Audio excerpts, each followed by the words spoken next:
Yes, we are live.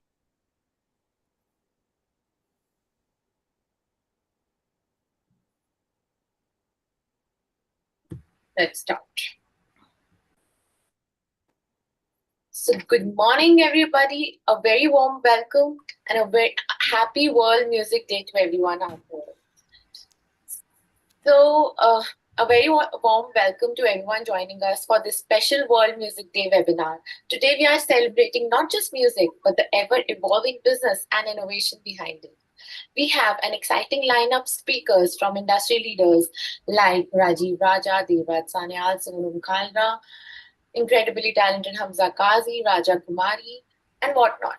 Throughout the day, we'll be exploring a range of powerful themes, including AI music, branding through music, and the pressing issue of fair monetization, anything that shapes the music business today and tomorrow. So let's dive into what promises to be an inspiring and insightful session. To kick things off, I now like to invite our opening keynote, Mr. Rajeev Raja, founder of Soundsmith and Brand Music. We welcome you here today, sir. Thank you. Great to be here. Today, he will be speaking on how music drives brand influence, as he's the king of jingles. So over to you, sir. Thank you. So I'm just going to launch a little deck. I hope all of you all can see this. Yeah, we can see it. Yeah, just give me a second. Okay, great. So yeah, my name is Rajeev Raja. I'm the founder of Brand Music. We are a sonic branding agency based in Mumbai, India. And you may ask, what is sonic branding? Essentially, it is creating the sound of a brand. And just as every brand has a visual identity, we create a sonic identity. Yeah, that's very simply put. So this is where we began. If the whole world were blind, how would your brand be recognized? And today, this is sort of becoming true because there are more and more mediums emerging, which are audio first or even audio only. For example, smart speakers, right? You can't do any visual branding on smart speakers. So it has to be sonic branding. So since we're talking about going blind, let's do that. I want all of you all to just close your eyes. I'm going to play. So I'm also a professional musician. I have a Indo-Jazz fusion band. And so this is what I do during the day at Brand Music. And I perform with my band at night, right? So I'm going to play a short piece, and I just want you all to close your eyes and just see where the music takes you. You'll probably see some imagery, you'll feel some emotions, it may trigger some memories, and then we can come back and have a chat about what you all saw and felt very quickly, right? So you can even just put it up in the chat box if you want. So here goes, eyes closed.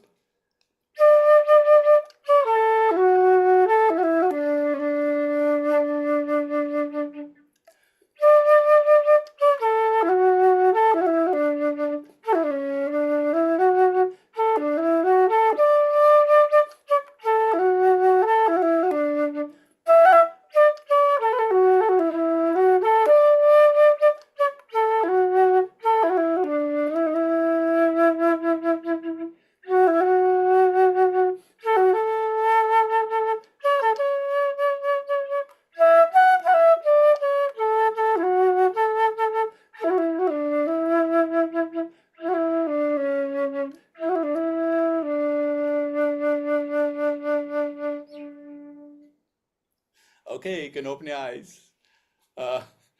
Does anybody want to start? There's no right or wrong answer. Very quickly, a word of an image you saw or a feeling you felt. The mountains. Yeah. Sleep, folk music, Lovely. Cool climbs, peace when things were simpler. All of those. Wonderful. Anybody else? I feel like I just relate the flute with like all the stories of Krishna. So I was seeing like how made, gopikas and the simpler life, I should Right. say. Super. Yeah. So, this was just to demonstrate the power of sound and how sound can take you places, right? Even without any visuals being there. And all of you all know it. So really, this is where we began. when we started, so I have a background as a creative director in advertising, as well as being a professional musician all my life. So essentially, we try to understand the science of sound. We have a rich heritage of ragas. Which ragas make you feel in a certain way? What kind of emotions do you feel? Now, for example, this particular scale that I use, this is a rag called Hamza and very famous in the south. But in Western terms, this is called a pentatonic scale. It's a major pentatonic scale. And every culture has some form of the pentatonic scale. So wherever in the world I've played this piece of music, it's exactly the same imagery. Mountains, rivers, butterflies. A Russian gentleman went to Georgia and saw butterflies, etc. So the whole idea is, once we understand the science of sound and the art of music, we are able to create the unique sound of a brand. Now we know a brand is like a human being. Pepsi and Coke are two different brands, though they are exactly the same product, right? So they have different personalities. So how do we map a brand's personality, the emotions that the brand wishes to evoke, and literally create the unique sound of a brand? We've created a term we call MOGO, or short form for musical logo. And we say a MOGO is the shortest distance between a brand and a consumer's heart, right? Because we know that music triggers associations, triggers memories, and over time, a MOGO becomes incredibly efficient because it can unlock an entire brand world in just 3 seconds, right? So we design and manage the sonic identity of a brand. Essentially, early in our journey, we used to design the master sound and hand it over to brands, but more and more brands are coming back to us in the complex digital environment and say, hey, how do we adapt it across, different kinds of media? So that's where the managing really happens. So 5 years ago, MasterCard approached us from New York, and they actually, we signed on to create the global sound of MasterCard across 190 countries. And before that, we've been 14 years in the business, and the first few years were no business, only meetings. Because we had to educate people that, listen, we're not just creating a jingle, right? We're creating a sonic identity system, something that will live with your brand. Just like your logo, you never change, so also your MOGO, you should not change. It should be enduring. So there's a lot of thinking that has to go behind it, right? So we created Vistara, we created HDFC Bank, we've done Zomato, Amazon Pay, about 50 Indian brands so far. It's an entire sonic identity system, and we'll tell you how we went about it. So MasterCard, for example, said we're a very magical brand because we create priceless moments. It also has to be a very inclusive and caring brand because it's across the world, and it's in the debit card and credit card category where everybody's invited across gender, age, and geography, right? So let's see how we broke it down and created the sonic identity of MasterCard. So here's the breakdown.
To create a template that can actually spawn thousands of executions, and which is exactly what is happening. So this is what we call a MOGO scape. Now, within that is the 3-second mogo or musical logo. Let's have a listen. That's the mogo. We also had to create a mini mogo under 1.5 seconds for every time MasterCard was tapped on a POS machine, or anytime you heard that sound, it triggered the mini mogo, which had a digital sound to it but reminded you of the mogo. That's the mini mogo. Under 1.5 seconds. And once we create the sonic identity, we map it across what we call ear points or audio touch points. So this is just an example, but depending on the category, your brand may have different ear points, and we follow where the customer goes, map the customer's journey, and make sure the ear points follow her, right? So that's really the essence of the strategy. Let's take a look at how this sound now played out as a background score for their television commercial.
There we go. So background score and the logo and the mogo come together at the end.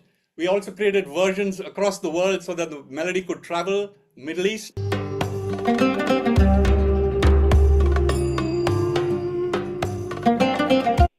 Latin America.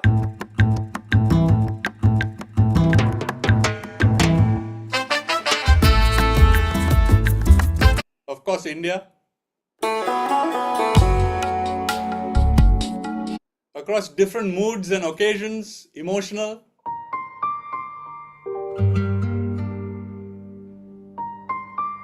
For party time.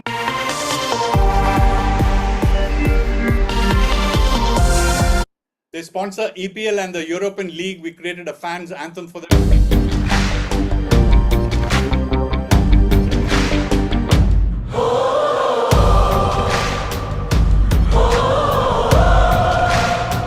Now this is how the mini mogo plays out on smart speakers.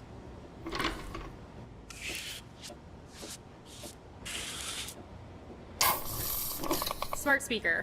Order red acrylic paint. Your order has been placed. Or across 57 million outlets, POS machines.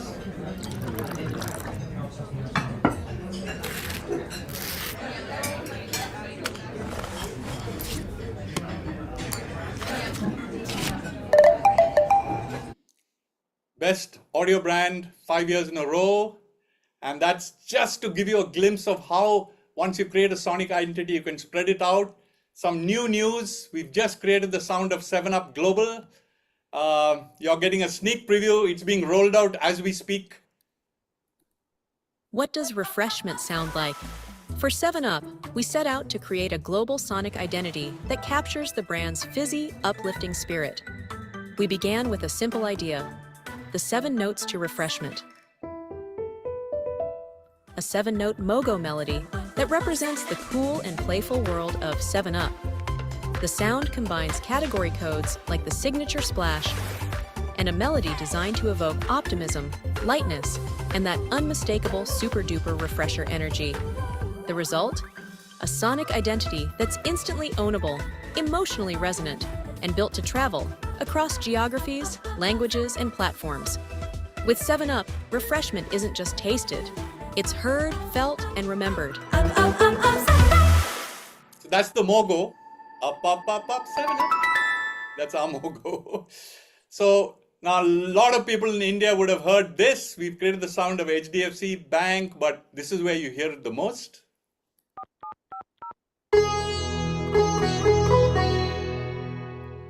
Or Zomato.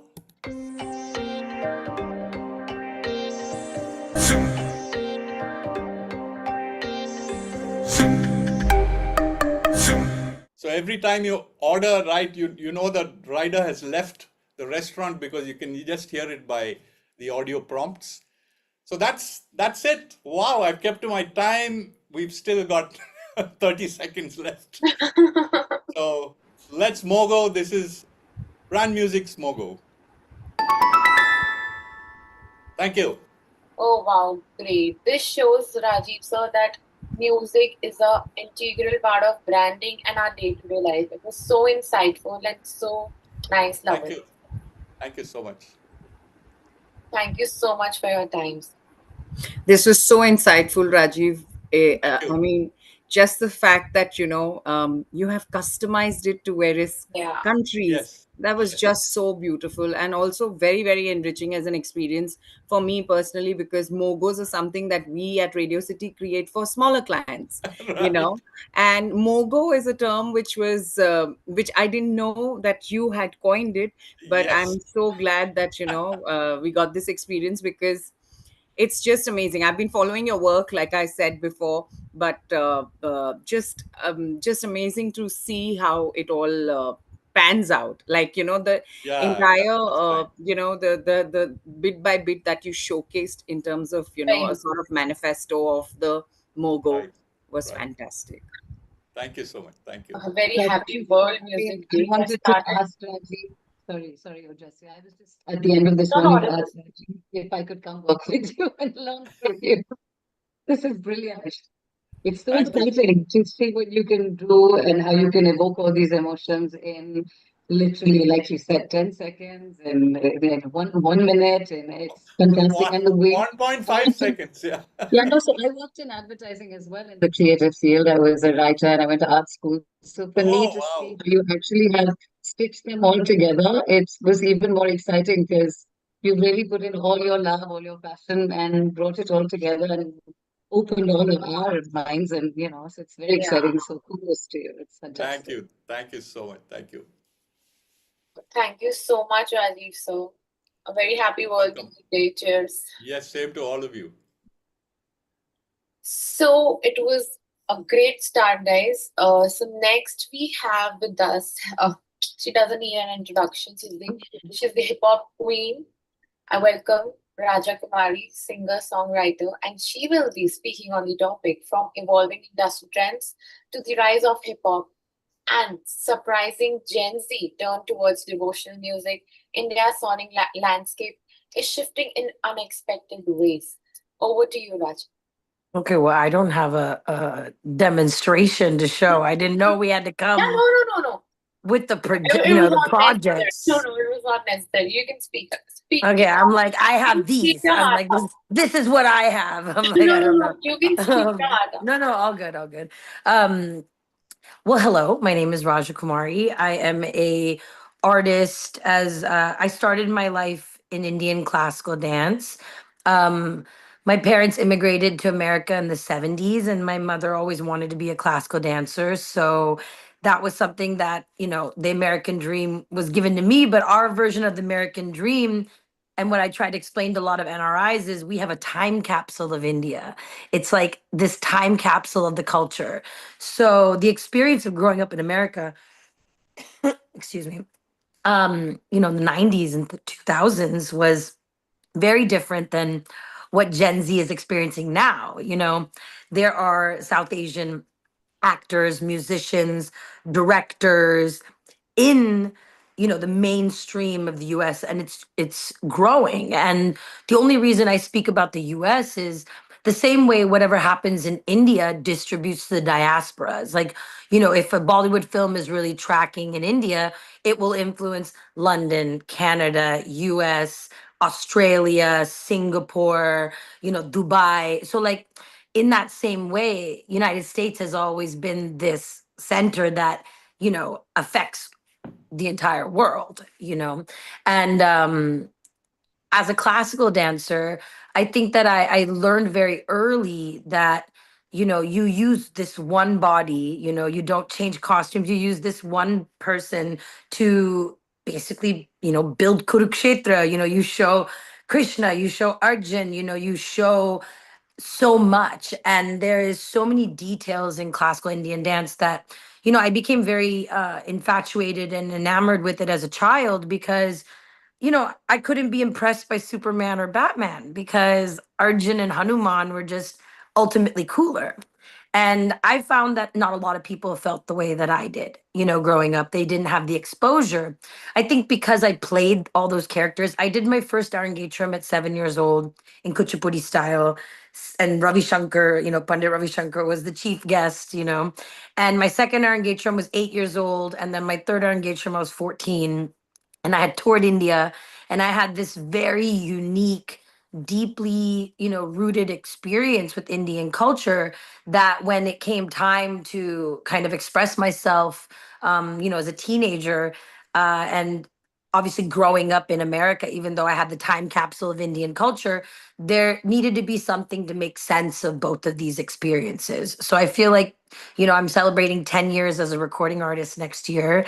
And I feel like, a majority of the beginning of my career was spent on the duality of identity, And I think sometimes, especially with music, and for the diaspora, maybe I can speak on behalf of some of us, it's hard to sometimes understand the traditional, especially for myself. I didn't study Carnatic music. Like I experienced it as a classical dancer, so it has influenced me greatly, but I never sat down and literally learned each raga. Like I know them from hearing, but not like, I wasn't trained in the way that it would change, it would shape the way I sang so much, but I always did feel alienated from worship music. Like my family, it was the type that always had the Chandi Homam during Navaratri, and in the diaspora, you'll find that these moments and these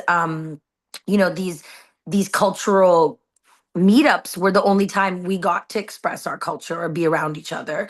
So I feel that there's this deep seated desire, from the diaspora. A lot of people question us a lot of times and they think that we come in entitled or our privilege, changes our ability to express different things or understand different things. And I definitely think there's a lot of NRIs that I always just advise them, like, come live in India, meet people your own age, and like burst the bubble of what you think being Indian is, which is what I had to do for myself.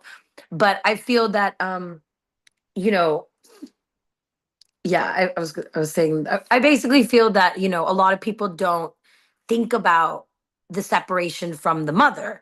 There's this idea of like the diaspora comes, and it's something that I actually like preach to my friends, like, don't just come with empty suitcases and fill it and run off with what you can take. It's about what you can give back, how you can connect, not just give back in the sense of like, giving to children on the street. I'm talking about the culture. I'm talking about the artistic, community. I'm talking about collaborating with, Indian artists, Indian creatives. I wear Indian designer on every major red carpet, global red carpet that I've ever done. I could have easily tried to get, whatever American brands were, try to get into those brands, but it was really important to me to really represent the culture. But I guess I said this entire story because there's this trend, I think, and I think sometimes people think of trend in a negative way, but I would say that there's this exciting kind of opening that I see. And, we saw with Rishabh, Ricky Ram Sharma, like the sitar player, and he belongs to the diaspora as well. He's also from New York. I feel like what we watched happen with him, with so many people being introduced, to worship music, and even myself just like listening to that song and just feeling connected because it was someone like me creating that.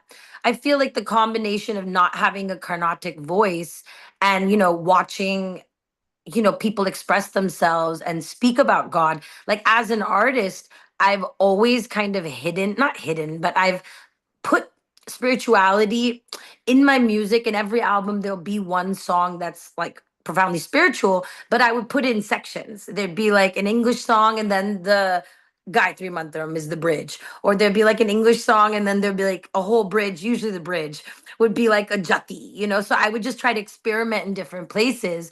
But this year I put out an album called Kashi to Kailash, and it is a Sanskrit album, and there's only one song in English.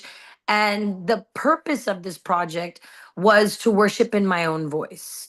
I had grown up in America and watched my friends go to church and sing their hearts out to God. And I could just see them, you know, liberating themselves in that moment, using their voice as a means to worship. And I've seen people go into trances when they're singing kavalis. When you watch, like, when you see like Carnatic singers, like you see them trance out. And I always felt like there was this inability for me to do that because I had an English voice. But in the last year, I took a year off. I did my Sola Somvar. I started going to all the Jyotirlings, and I just started, kind of following my intuition. And, Mahadev was bringing me to Kumbh Mela and all these crazy places, and I was just following it. And then I started to get this feeling when I went to Kedarnath. I just, I asked God, I was like, what do you want me to do? Because I felt like, if you're in the industry for 10 years, as I'm sure like all of you guys can speak on, you have to keep reinventing yourself. So how to stay authentic when everything that I was doing when I entered the industry is now like standard and everybody's doing it, how to now, you know, be different, how to move forward, and, how to make it mean something. That's the most important thing. It has to mean something. So I started getting this feeling that, Shiva was like, Mahadev was like, why don't you make the music the way you hear it? Like, when when you went to Ganga Ghat and Rishikesh and they were playing music and you felt like, I felt like it was better than a rave. Like the way that it was like pulling at all my emotions and the mantrams and the dance and everything was just coming back together. And I just realized that a lot of people are outside of this experience because they haven't trained in the classical arts. Like I always, every time I'm on stage, I make one plea to everyone. And my plea is that in every family, one person should study the classical arts. I'm not asking you to become a dance teacher or a musician or, to like become a starving artist, as some people will call us, when we pursue our dreams. I'm just asking that one person in each family studies it for the sake of, we need to create a community and a culture that appreciates our classical arts, because so much of the influence, whether it's in fashion, in, we see it with, we're talking about the Patiala Cartier necklace, like, everything is influenced so much by us. People are starting to realize that it kind of, why not make it for ourselves? So basically the idea behind Kashi to Kailash was to create the most like Rajakumari, most authentic versions of these. So they're like the most gangster version of Mrityunjay mantra you'll ever hear. And, I did all 16 stanzas of the Shiva Tandav, which was intense to learn the Sanskrit. But when I made this project, I really wanted to push myself and do something new. And I brought in Puneri Dole, female Puneri Dole players to the YRF studios. And, I got a flute player and tabla, and, I had a violin, and I danced on it with my gunguru, and I was playing like a nartwangam. And it was just such a deeply powerful experience because I broke through my fear. I took a year and a half off. A lot of people will look at artists and expect them to like constantly be outputting, but we're artists. And I think it's important that, as people are now talking more about mental health and understanding that we're like not machines, I think music and needs to come in a flow. So, this album really broke through whatever Nazar was going on, or whatever. My Sade Sati ended in March 29th, and then this album came out. So I feel like whatever I had to go through, I'm going through it in front of the public, whether it's dealing with my identity and understanding the duality of identity, and whether, you know, am I Indian? When I first came to India, they would tell me I'm not Indian. So I got like this tattoo after my first show because I'd be like, check the bloodline. And then like years later, I made a song, I redid Alicia Chenoy's song Made in India. And I said, Dekhna tu mera ye chehra. It's made in India. Like, you can say that to me. But anyways, so I think music is a very powerful tool for people to express themselves, their identity, the things that people don't understand about you. I think fusion music is a beautiful way to put together many different worlds. And, I think the NRIs are starting to reconnect to the roots. And that's my hope, is that, you don't observe India from afar. My brother came back to India, and last time he was there was the year 2000. So he came last New Year's, and he was like, everyone, what are they doing? Everything's so great. And I just feel like that if anybody can learn anything from me or watching my career, I think that being authentic, like understanding your roots, make mistakes in front of people, you know, be authentic and open with your vulnerable expressions, but study and have empathy and keep your eyes open and understand that the ideas that people have of India, especially growing up in the diaspora, until you go back as an adult and live there or spend time there and speak to people your own age, there's just so much to understand. And I would hope that would be like the first step. And as diaspora music is growing, and as we're seeing more people from the diaspora come to India and exchange with the artists here, as I've been doing for 10 years, I just hope that, it's a little decolonized. Don't just come and take and run. Come back and invest and see the creatives and work with them, and don't play into the exotification or exoticizing of us, because there's plenty of that. Like, I live in America, and people have an idea of what Indian women should behave like, and they can understand us if I'm talking about curry and mango, and I did that. I had an album called Curry Sauce, like the first mixtape, and one called Bloodline, and I had bindis and bangles, and I would do all those things, and there's nothing wrong with it. But be, aware of your brand and how it's being, used, and make sure you take the time to educate yourself on your own people. Thank you so much, Raja. Very happy World Music Day to you. So Happy World Music Day. Can you sing? It's a very good occasion today. Sure. I'll sing the only English song on Kashi to Kailash, which was my version of worshiping Shiva. Okay. Kashi to Kailash, I heard you calling out my name, carry the weight of all of my burdens and my pain. You kill my ego. I am nothing at your feet. You lead, I'll follow to the highest mountain peak, Kashi to Kailash. I'll leave it all behind, and in my third eye, I see you dancing in my mind. Oh,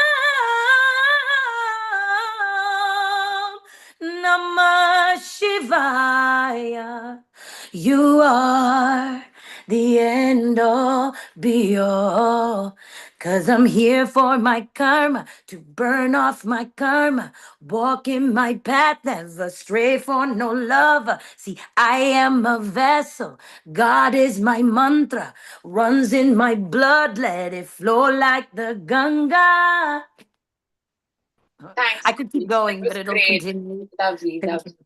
Thank you so much, Raja, for your time. Thank you so much. Har Har Mahadev. Har Har Mahadev. Happy World Music Day. Happy World Music Day, everybody. Thank you so much, Raja. Thank you.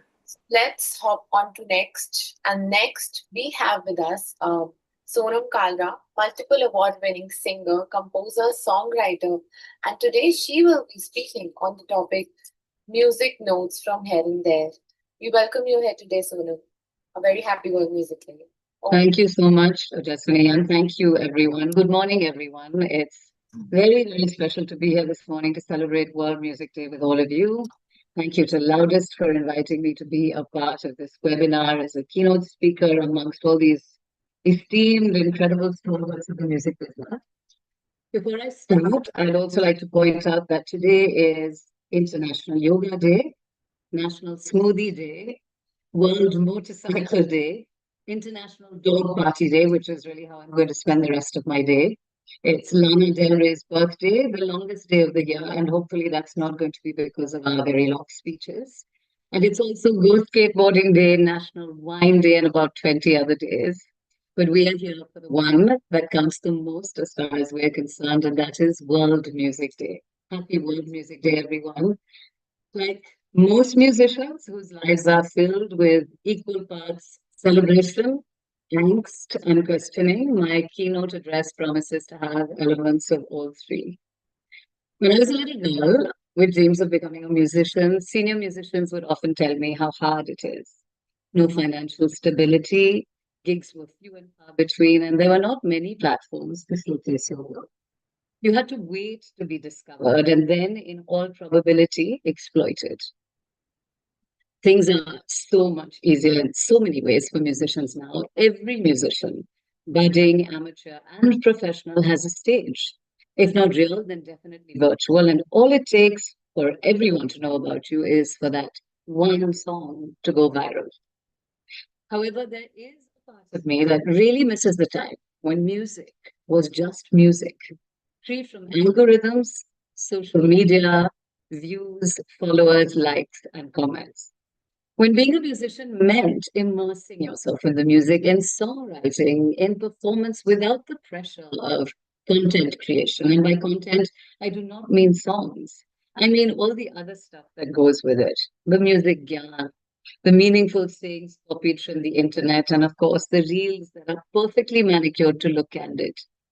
Sometimes I wish we could go back to the time when music was made for art's sake, to tell one's truth, and not because we wanted to play to the galleries or for that hit song. Imagine, no algorithms. I wonder if we can, Now, I'm not an expert on the business side of music, but I would like to put out a few questions that have been playing, no pun intended, on my mind for a while now, to all of you. In a world where attention spans are shrinking and social media algorithms dictate what we hear and in so many ways influence our taste, I would like to ask one question. Is there still a place for long-form music? I personally would like to make a case for the power and beauty of long-form music.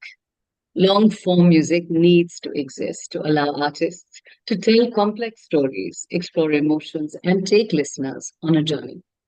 Indian classical music, with its incredible rag structure, has always done that. A single rag, showcasing the depth and complexity of Indian classical music, can unfold over 30 minutes to an hour, taking the listener on a spiritual journey into a spiritual trance of sorts. Similarly, Western classical music has symphonies that can last up to an hour or more. Beethoven's Ninth Symphony, Symphony Number 9, is a masterpiece of long-form music, pushing the boundaries of the symphonic form where it quite unexpectedly incorporated vocal, choral, and solo parts, which was very unique for the time. Jazz also has its share of epic long-form compositions like John Coltrane's I Love Supreme, which is a 33-minute exploration of human emotions. Even Pink Floyd's The Wall or Tommy by the Who were long, very long rock operas telling complex stories with themes of identity, trauma, and redemption.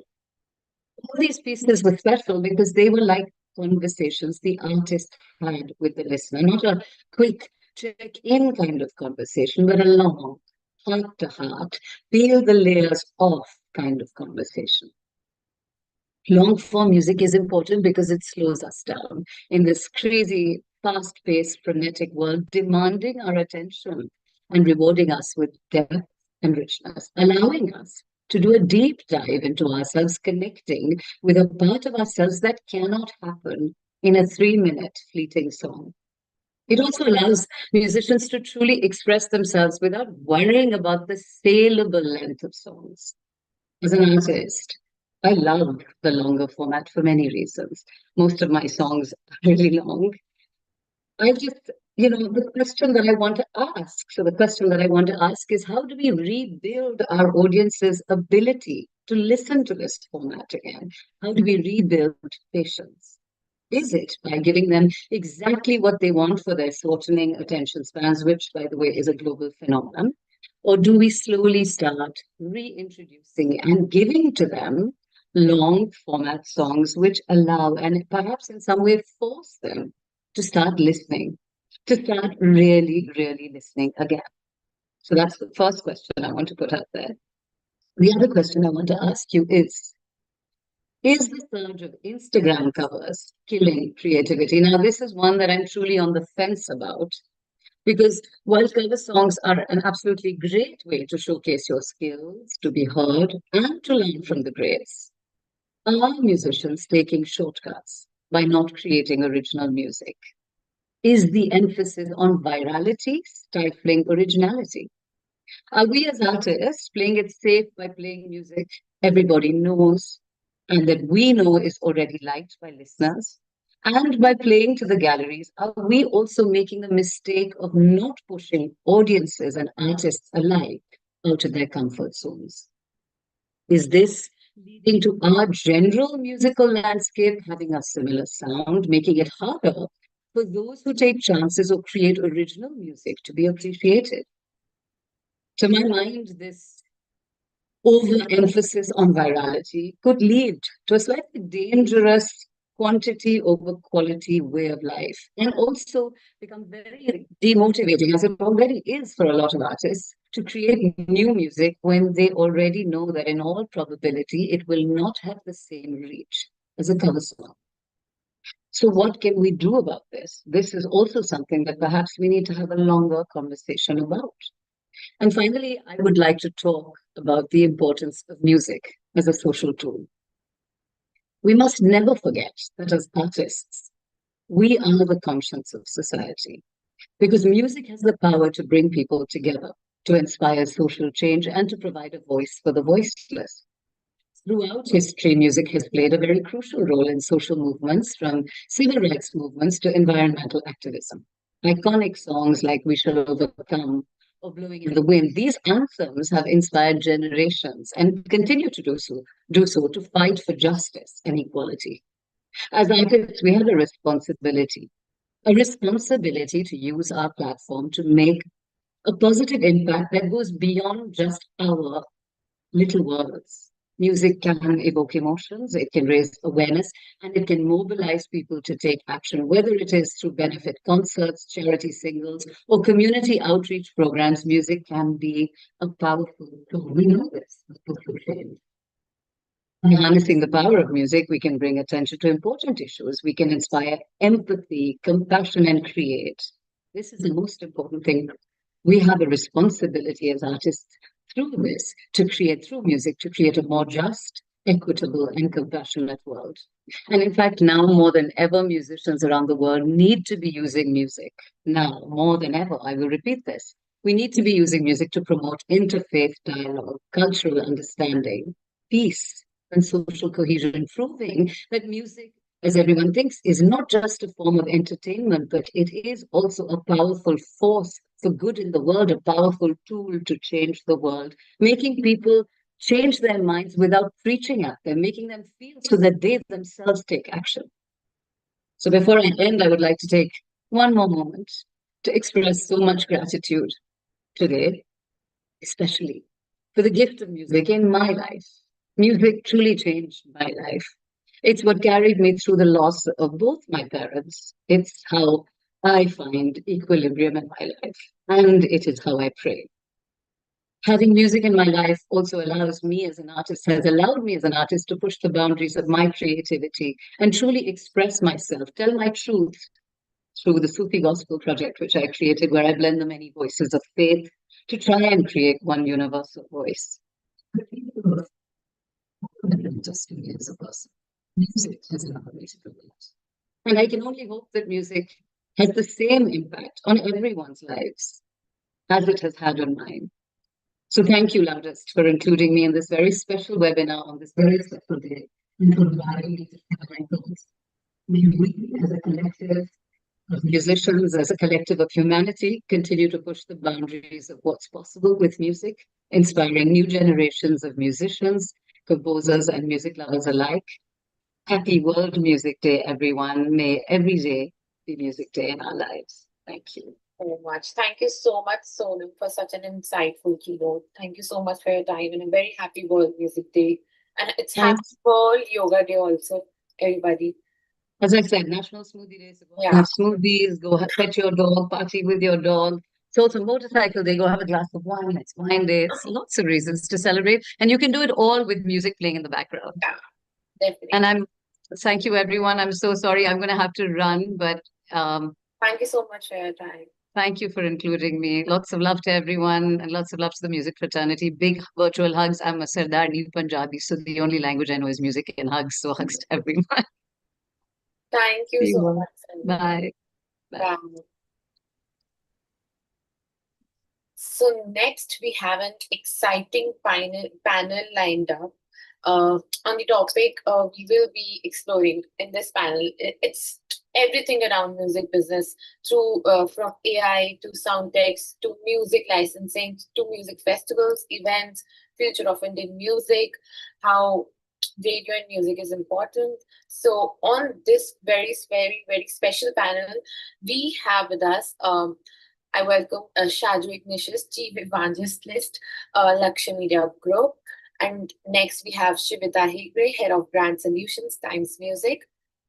Gaurav Dagonkar, CEO and founder, Hooper. Anurita Patil, National Programming Director and EVP Radio City. And Shubhangi Tiwari, singer-composer. I welcome you all here today and a very happy World Music Day, everybody. Thank you, and same to all of you. Thank you. Thank you for having us. I hope everybody is here. Yes, we have everyone. So let's start with AI. So how do you all see AI reshaping the way music is composed, produced, and distributed in India? Let's start with Shaju. Hi, and very good morning once again. Wonderful wishes to everybody on World Music Day. And like Sonam beautifully said, may every day be World Music celebration for all of us. Yeah. And a quick question, Rajeev, awesome revelation for us on how to create brand identity. So super stuff there. Thank you. So Ojasvi, as far as I come from live events, right? I mean, so it is almost truest to its form, right? We talk about an artist truly expressing what he or she brings to the table. So what they do in the studio is what they do. But as far as we are concerned, we're looking at experience being the new currency for the audience and for all of us as we experience live concerts, live events, and IPs. So what we do is we back-end it in terms of packaging, right? So what you see on stage is where we probably use AI tools to kind of bring the experience larger than life. The artist's presentation is truest to its form. What they have produced in the studios, what they do, they kind of bring it to the audience on a one-on-one live experience. So we kind of bring in AI to bring in additional experiences right from the time they understand the artist has announced the show to once they come to the venue, they access into the event and all that after that, right? So that's where we play the game. Shweta, what's your take on this? Hi everyone. So I handle music and brand partnerships at Times Music. So there's a lot of business and brand conversations happening at my end. But as all of us know, everyone is trying to kind of get a hand on and an experience of AI, not just for their brands, but also for their consumers. I feel, we are at a very kind of an inflection point as far as, scratching the surface of AI is concerned. I do feel where, creatively, we are still exploring how to use AI. But if you look at distribution, it's already, deeply rooted there. It's in a transformational mode in that sense. So I feel with the right balance between ethical and the tech, there are like multiple opportunities that we could explore. I mean, we've already seen mood-based curation and of songs and playlists that reaches out to different audiences that are there. So the music discovery has become quite fun and easy, and we've seen it for Times Music as well. The shelf life and the discoverability of certain specific genres. Let's look at devotional in that sense, or regional content. That's become quite easy, and I see that growing. As far as using the AI tools and kind of bringing it to the audiences, that's seen a growth for the audiences, for consumers, as well as for the brands. So I think as a co-creator and not a replacement, as AI can be used very, very well to kind of take us to, and we heard Rajakumari also talk about how emotionally the artists are involved in creating their own music. So if used right, I feel there's tremendous growth that we can look at from Indian music point of view. That's great. Anurita, what's your take on that? So essentially, I feel that, we cannot take away tech ever. Like, you cannot see tech as enemy. If you do, you're like sort of doomed.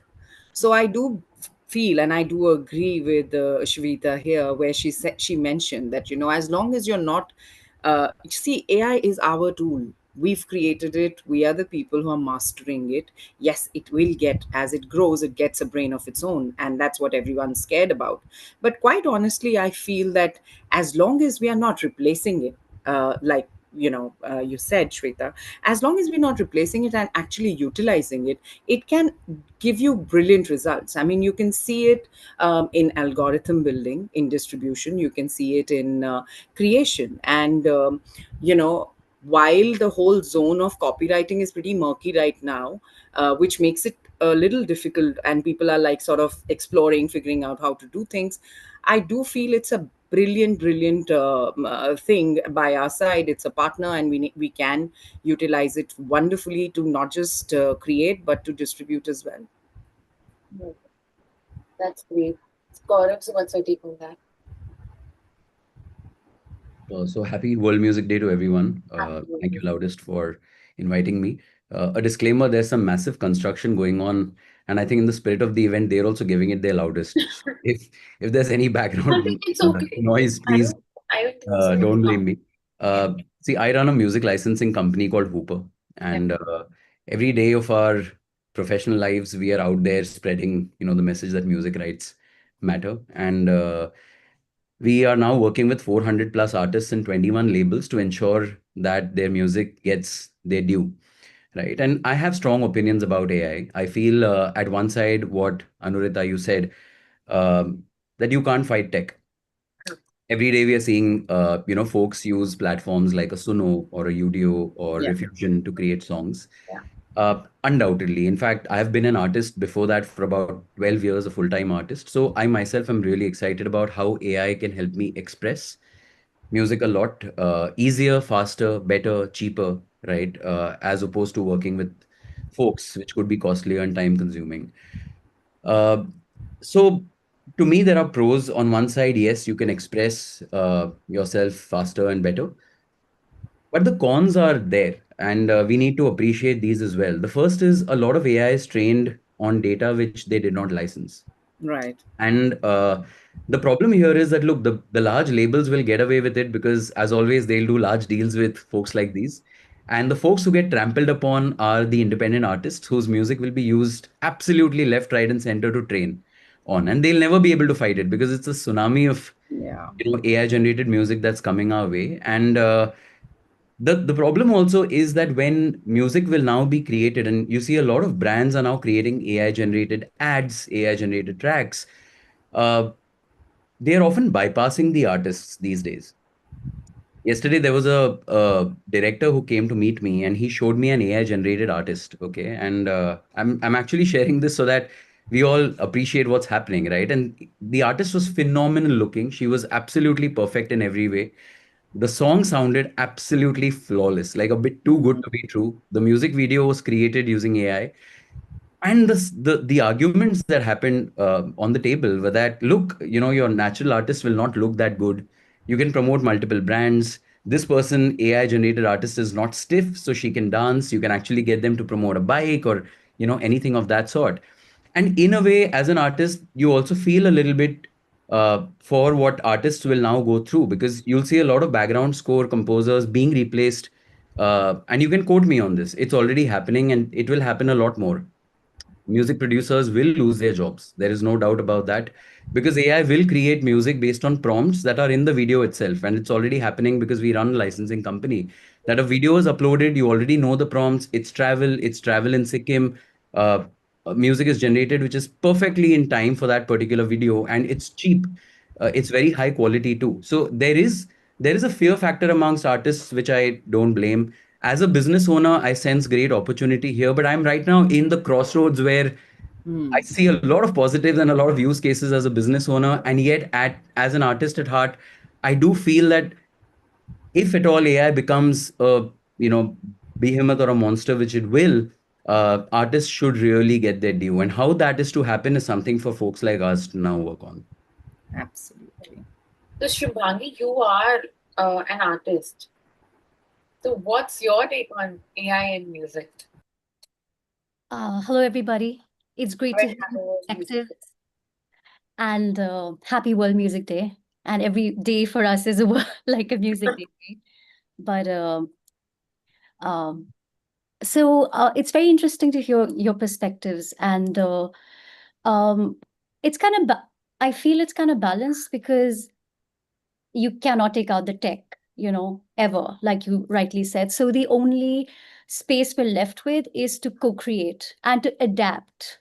Whatever is happening, human beings are so resilient, and our creativity literally is endless, right? So we adapt to the situation. And I think we've got nothing to be scared of, to be honest. I've tried AI and it's fantastic. It's great. But like Gaurav said, it's a little too good to be true.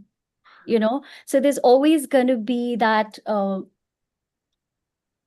there are always going to be people who want that imperfection, when your voice sort of cracks a bit at sometimes with emotion, or when the authenticity of human experience. I think that is something that can never be replicated, right? Because my experiences, where I've come from, where I'm going, how I'm feeling today, my expression, that can never be replicated. So I don't think we need to be scared. It's just about being adaptable and finding a space and finding your niche and finding the audience. Because honestly, like, as an artist, I've kind of realized, and Gaurav would know this, right? He's a dear friend and a very talented musician and composer. And as an artist, we like, uh, you know, so I don't think the human experience can be Based way. Yeah, and the empathy, the compassion that Sonamji was talking about, that is something that only a human being can sort of bring to the music. And we have realized as artists, like I was saying, that you cannot be loved by everybody. You can be a fantastic singer, you can be an amazing musician, an amazing creator, but you'll always have a certain audience for that music, and that's okay. Like, there are 8 billion plus people on this planet. Not everyone's going to like your voice. I mean, there are people from different cultures, and even within India, like, who would say that Lata Mangeshkar ji's voice, doesn't work for them. And like, to me and you, it might be like blasphemous, right? That's such a sweet voice, such amazing, but it's human taste is so how do I put it? It's specific, right? So nobody's gonna like, not everybody's gonna like you, and that's okay. So you got to find your niche. You got to find your authentic sound, like Raja Kumari put so beautifully. You know, she took the time, and then again, going back to what Sonam Kalraji was saying, that that uh, uh, she was talking about you know, yeah. So I'm just trying to put across a lot right now, and you know, and I've heard a lot of amazing things, and I do agree that it cannot be replaced. So I'm not scared personally, but at the same time, I have tried AI, right, just to check it out, and I think it's a wonderful tool, even as a creator, to you know, like I make a song, I make a tune, and then I put it through various genres of what the AI can do, and very quickly tells me how this will translate to different sounds and with different beats. So that's very interesting to hear. And I think that has sparked my creativity and given me more ideas as a human being. And so I loved it, and I'm not scared, and I don't think any of us have to be. But yes, the whole the technical aspect of it, which also Gaurav knows a lot about, and all of you, you know, who are into the distribution side and of music, I believe yes, the using of artist music, you know, in the training that they do without the proper sort of acknowledgement is an issue, and we got to find a way out of that. So thank you, so Shivangi. Thank you so much. So I hope AI in music and in everything, in fact, should have a positive impact on everybody out here. So so let's start with, you know, different kind of segment. I will be asking you around, you know, around your backgrounds. So let's start with Shaju. Shaju, as a chief evangelist at Lakshya Media Group, how do you see experiential marketing evolving, you know, to support the music industry's growth, especially, you know, around the cultural celebrations? What's your take on that?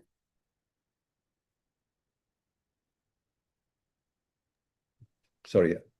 So now that we are all aware, we are all living the tsunami of concerts in our country, right? I mean, it's not just international artists, it's Indian artists, it's independent artists, it's classical artists, folk music artists, spiritual music. I mean, I'm hearing Krishna Das and Radhika Das are going to fill up stadiums or at least mini venues, right? So the consumption of live music has multifold increased, especially in the last year and a half. So what we are doing as producers and concert promoters is that try and give the opportunity for the artist to the consumer, because the consumer is there right now. I mean, we all know Gen Z is actually spending. The Gen Z's audience is actually pulling out money from their pocket money, or they're convincing their parents and their folks to give them the money to experience this. So as producers, what you're doing is making sure the right artist gets the platform, and not just metros. This is happening across tier 2, tier 3 cities. And Ed Sheeran actually did a 5, 6 city tour today, from a Coldplay to Travis Scott coming in and many more. They're filling up large stadiums. So what we are ensuring and making is that get all the opportunities into India from an international perspective, as well as give Indian artists a new opportunity to package themselves. I remember a few years back, as promoters, we used to ask artists and the agents, can you please come to India? Now we are in a situation where they are telling us, when can we come to India? So the whole phase has changed, because, you know, consumption of music digitally is manifold, right? I'm sure India is, if not one of the top, the largest music consumption country for most of these artists. So we are step by step making sure that this phase continues and continues well. Yes, we need some structuring. And some of us all aware of how the whole bid war has started. About every new promoter wants to kind of get artists down, sometimes overbidding than the others. So we hope that that gets constructively sorted. But yeah, it's a great what do you call avenue there. We see the horizon is very, very prospective for us as promoters, as definitely for the artists, and looking forward to great times ahead. Eventful for great music to be consumed. Thank you so much, Alu. Thank you so much. So, Shivita, with your expertise in brand solutions at Times Music, how are music labels collaborating with brands in a more integrated way beyond simple licensing in this time? What's your take? Oh, so yes, licensing is one part of, and it's been the traditional way with which brands were interacting with the music and the artists. But now now with the artist economy growing in, with the Gen Z and the cultural diaspora that has opened up pan India. So you will not have a metro kid or a metro millennial listening to a particular kind of or experiencing one particular kind of genre or music. It's spread across. So that opens up the entire universe for you. So what is happening at brands, and that's what we are also building with them, is educating them on different things that can be done beyond licensing or even mere creating a music video, right? There is collaboration with artists, international as well as domestic local artists that can be done. There are regional campaigns that can be built, which are social as well as go on, the OTT and the DSP platforms. There are IPs with partners that can be created, in the sense that, you collaborate with, like-minded artists and other production houses, and you bring and put together an entire new proposition for the brand. So a lot of these conversations are going in. In fact, we are strategic partners with Primary Wave, which is also a leading publishing house based in the United States, right? And we represent all their artists and their estates and likeness in India, right? So we're talking about, legendary icons like Bob Marley, Whitney Houston, Prince, James Brown. So how do we kind of bring them and their image here to be experienced and explored? How do we bring their music to our, audiences, Gen Z, millennial, the traditional kind of fans that are there, as well as the new people who probably have not understood or have not known the legacy that these artists bring in. Even with the local Indian artist, a lot of collaboration, fusion that we spoke about in the previous session also, a lot of that fusion possible. So these are things that are very exciting for the brands, because in their mind now it's wide open on what all can be done in the music marketing space. And it's not restricted to, okay, I want to license or sync a song in my TV ad or a DVC, or I want to just go maybe create an anthem or a video. Nobody's talking anthem now. It's done and dusted. What are the new things that are coming up, right? What is it that you can bring on table for us? What is it that, we can do differently with the artist, with the tech, all, like I said, co-created it within regions, within the cultural diversity that we have in our country. How can we bring hip hop and folk artists together and create things for the brand? So we created a very interesting fusion for one of our partners, TVS, when they launched N-Talk, right? And they wanted to cater to a region, and we got a hip hop and a Assamese folk artists come together, create a very, very different kind of music for them, which then they, kind of promoted. We help promote all these things. So these are different things that the brand is currently looking to do. And, those are things that are now possible for us with the help of AI and with the help of, other tools, other, collaborative partners that are there. So, it's also tying up to what we were discussing in the previous topic of, how can we make it a more immersive experience rather than looking at something as a pure threat, or because evolution is going to happen. Like we've, as millennials, seen how evolution has happened across multiple things that we currently consume. And yeah, and we've seen the VCRs and the VCDs and the Walkmans, and I mean we've grown out of it, right? Our kids, probably Gen Alpha, Gen Z, they don't know what a dial-in phone was, right? So I mean, it's we've built, we've evolved, we will grow. It's just a matter of how we, try and keep the essence of the human touch and emotion intact while we are doing this. And that's, I think, what the brands are also looking for. That's great. Very insightful, Shweta. Thank you so much. So Gaurav, where music tech comes and the music licensing thing comes, so your name comes up. So as a music tech entrepreneur, how is Hooper addressing this thing? I mean, licensing gaps in India's digital first creative economy, like. Sure. So our business is essentially trying to license using our platforms, provide licenses to brands and influencers who are creating branded reels, YouTube shorts, and other kind of digital videos every day. Okay, so what used to happen, was that when brands earlier licensed music for usage in television commercials or movies, there is a pattern that's already established. They reach out to a label, there is a sync conversation, clearance for masters, publishing, and so on, right? Shivita, you're, in a label, you would know this very well. Over the last 3 to 4 years, what happened was a dramatic rise in the number of reels being created, which were branded content.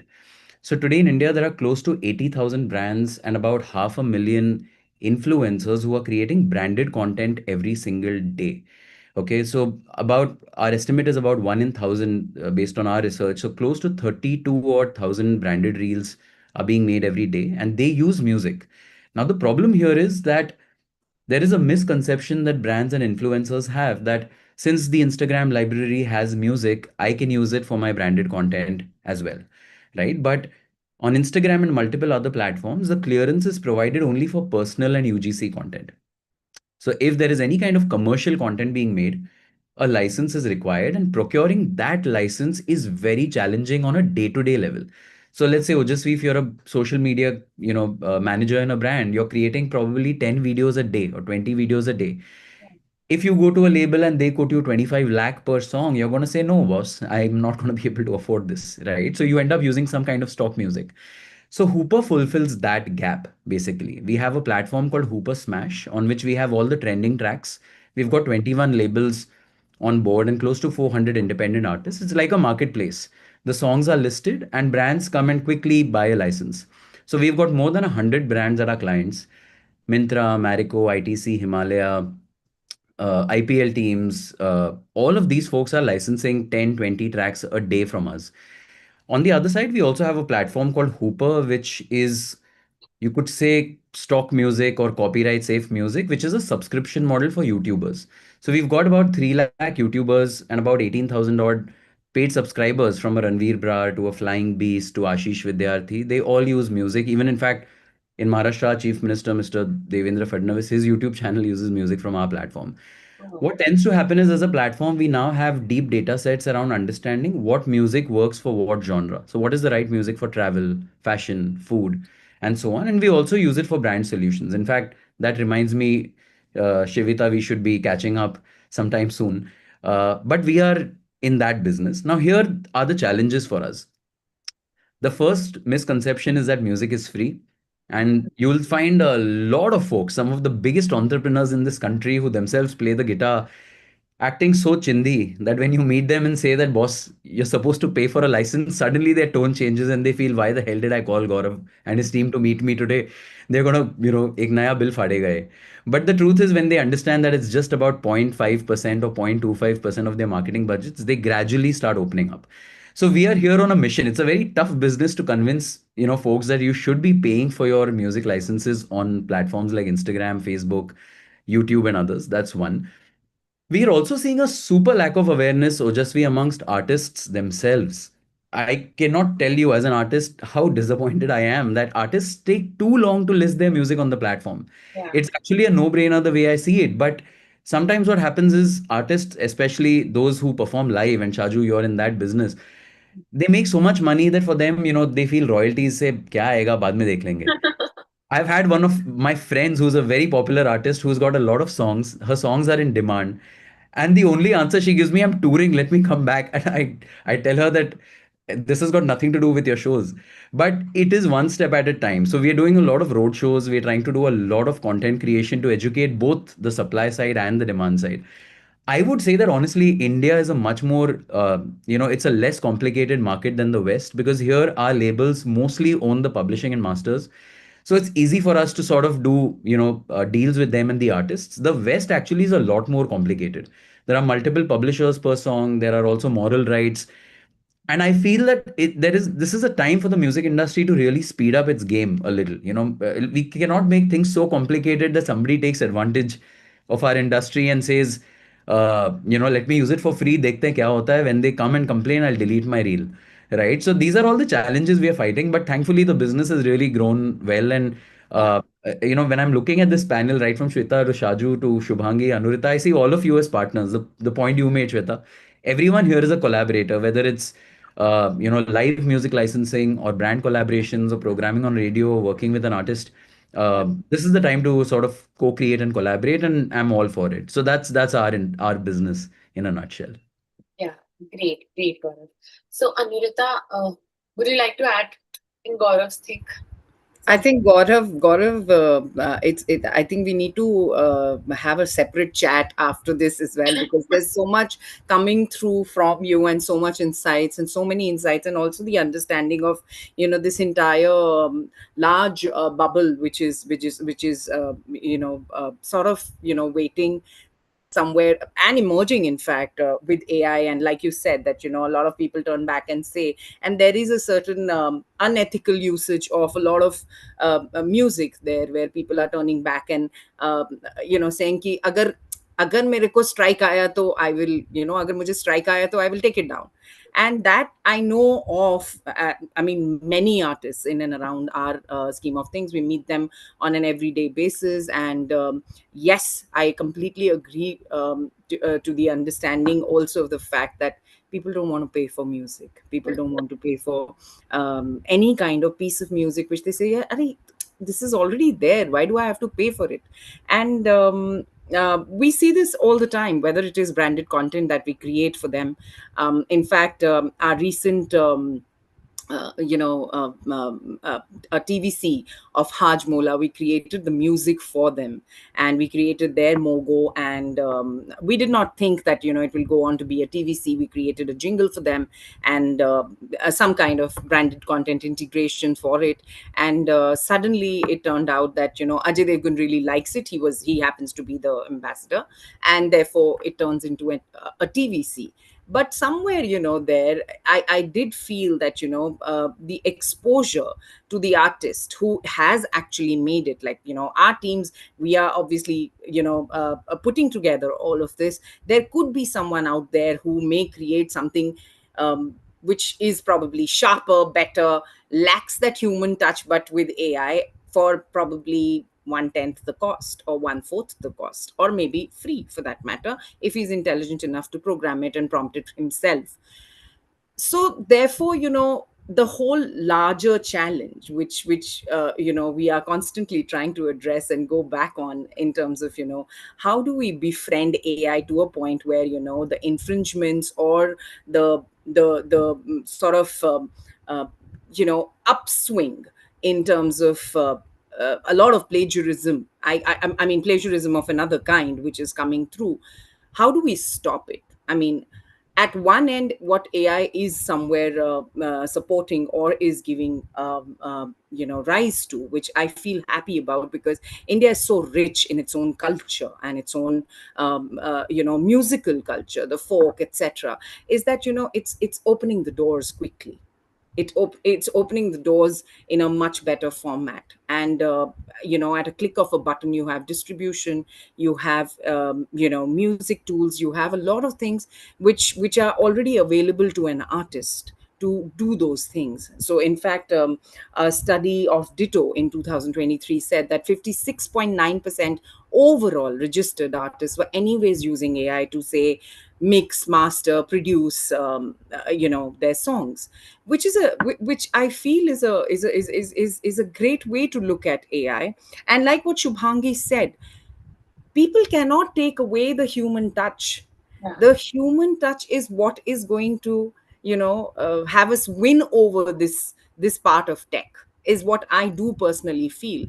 And it's not about being oversure or being blasé about the whole thing, but I have in my experience seen that there is a certain degree of homogenization which AI comes with.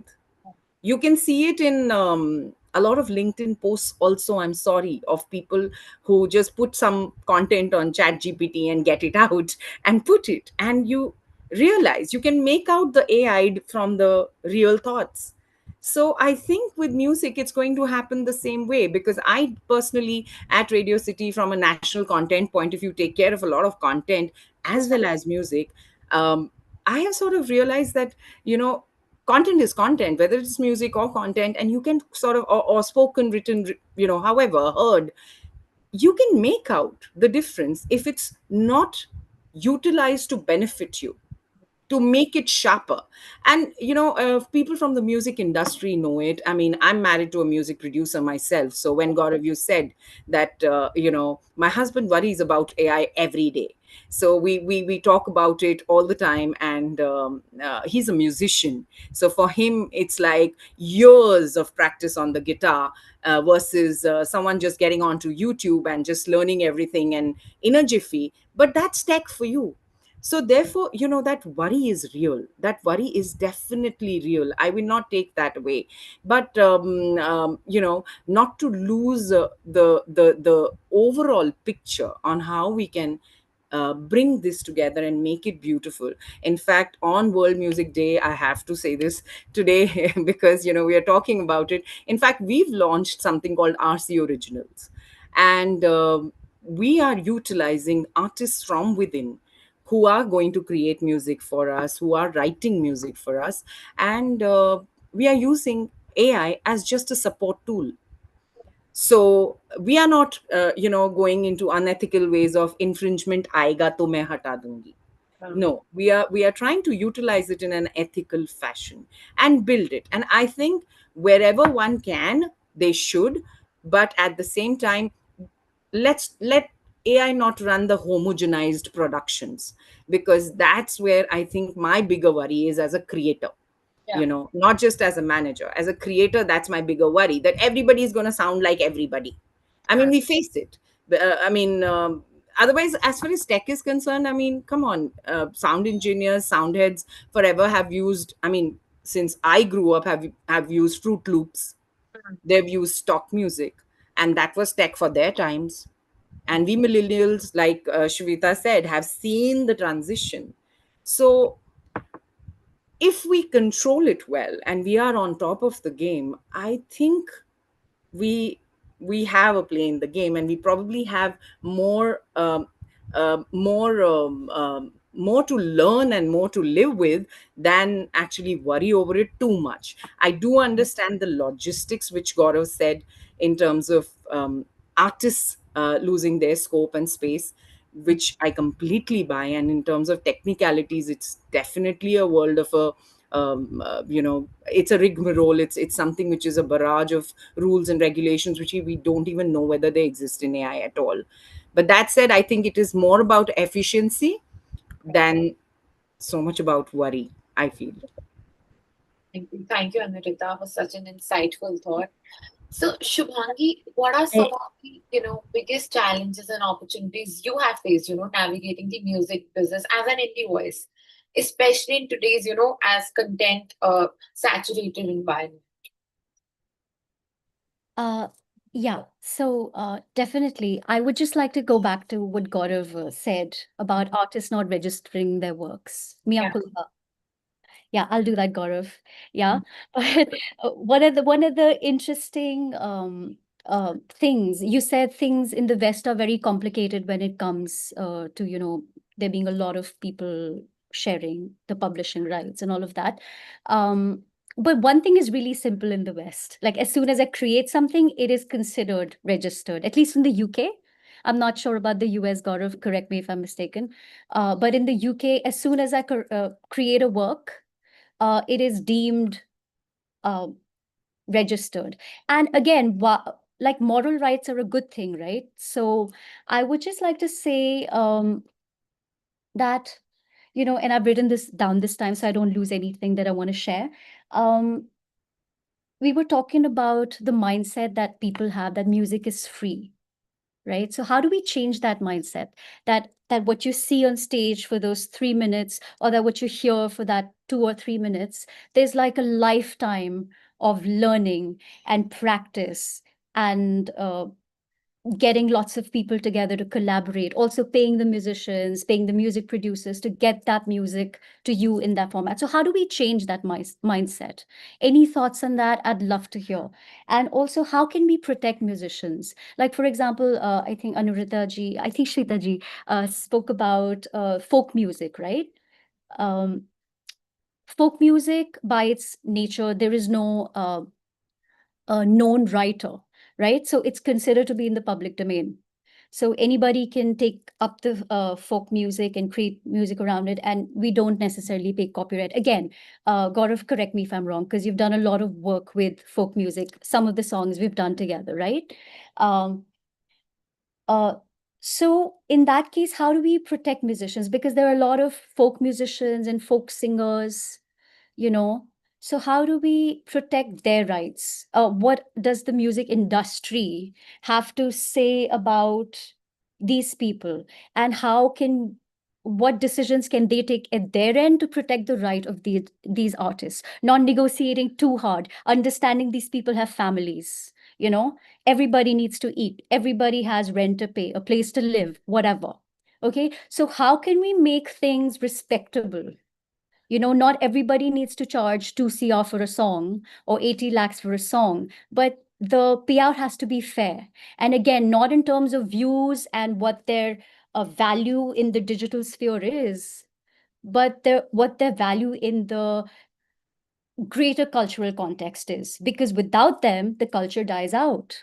And unfortunately, they are dying out, right? So as music industry people and people who are in a position to make these decisions and to negotiate deals and how much percentage an artists get, what can we do to protect these artists and not just look at the bottom line about profit sharing and how we're making so much money. It's like a billion-trillion-dollar uh, industry in India and the whole music industry in the world. So the people who are creating it, why are we sort of pushing them into the corner, right? Like, fortunately for me, I have a plethora of skills. I come from a relatively privileged background where I've got an education. I don't take money or whatever, but I've had an education. I have a plethora of skills. I can do 50 things, and it's fine.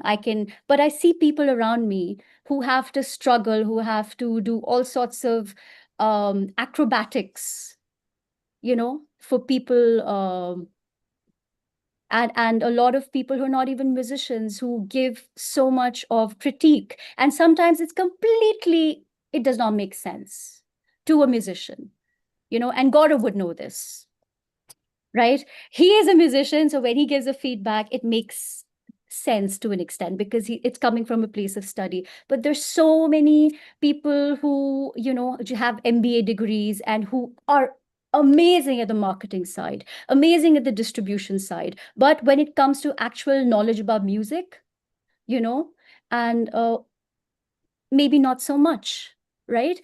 So again, that whole question that Sonam Kalraji raised about long form music, again, it's the pressures of the short form platforms and everything. Keep it short, and industry people will always push that. But are we losing a lot of the richness, the specificity, right, of the music again? So when we talk about AI, we will not get sucked into the whole AI machine if we keep music diverse and don't expect it to sound the same sounds, the same side chains being applied to everything, the same auto tune being applied to everything as a template. So it sounds a particular way. So just so it sells, right? So why are we so scared of different sounds and letting it out? Because we have that. We are the gatekeepers, right? Like what goes into the market for people to consume. So any thoughts about that? How, because you guys are up there. You are in Mumbai, you're calling the shots, you're running the show, right? And well, yeah, we're part of that, right? So any thoughts on these thoughts, coming from an artist? And I think yeah, like I see a lot of people suffering, and voicing this. So what are your thoughts on that, please? Shubhangi, I'll take your question. So I think you've raised a very valid point. I'll take the first part, uh, about folk artists. I think there are a lot of people who are trying hard to, even the IPRS for that matter, try to educate the folk artists.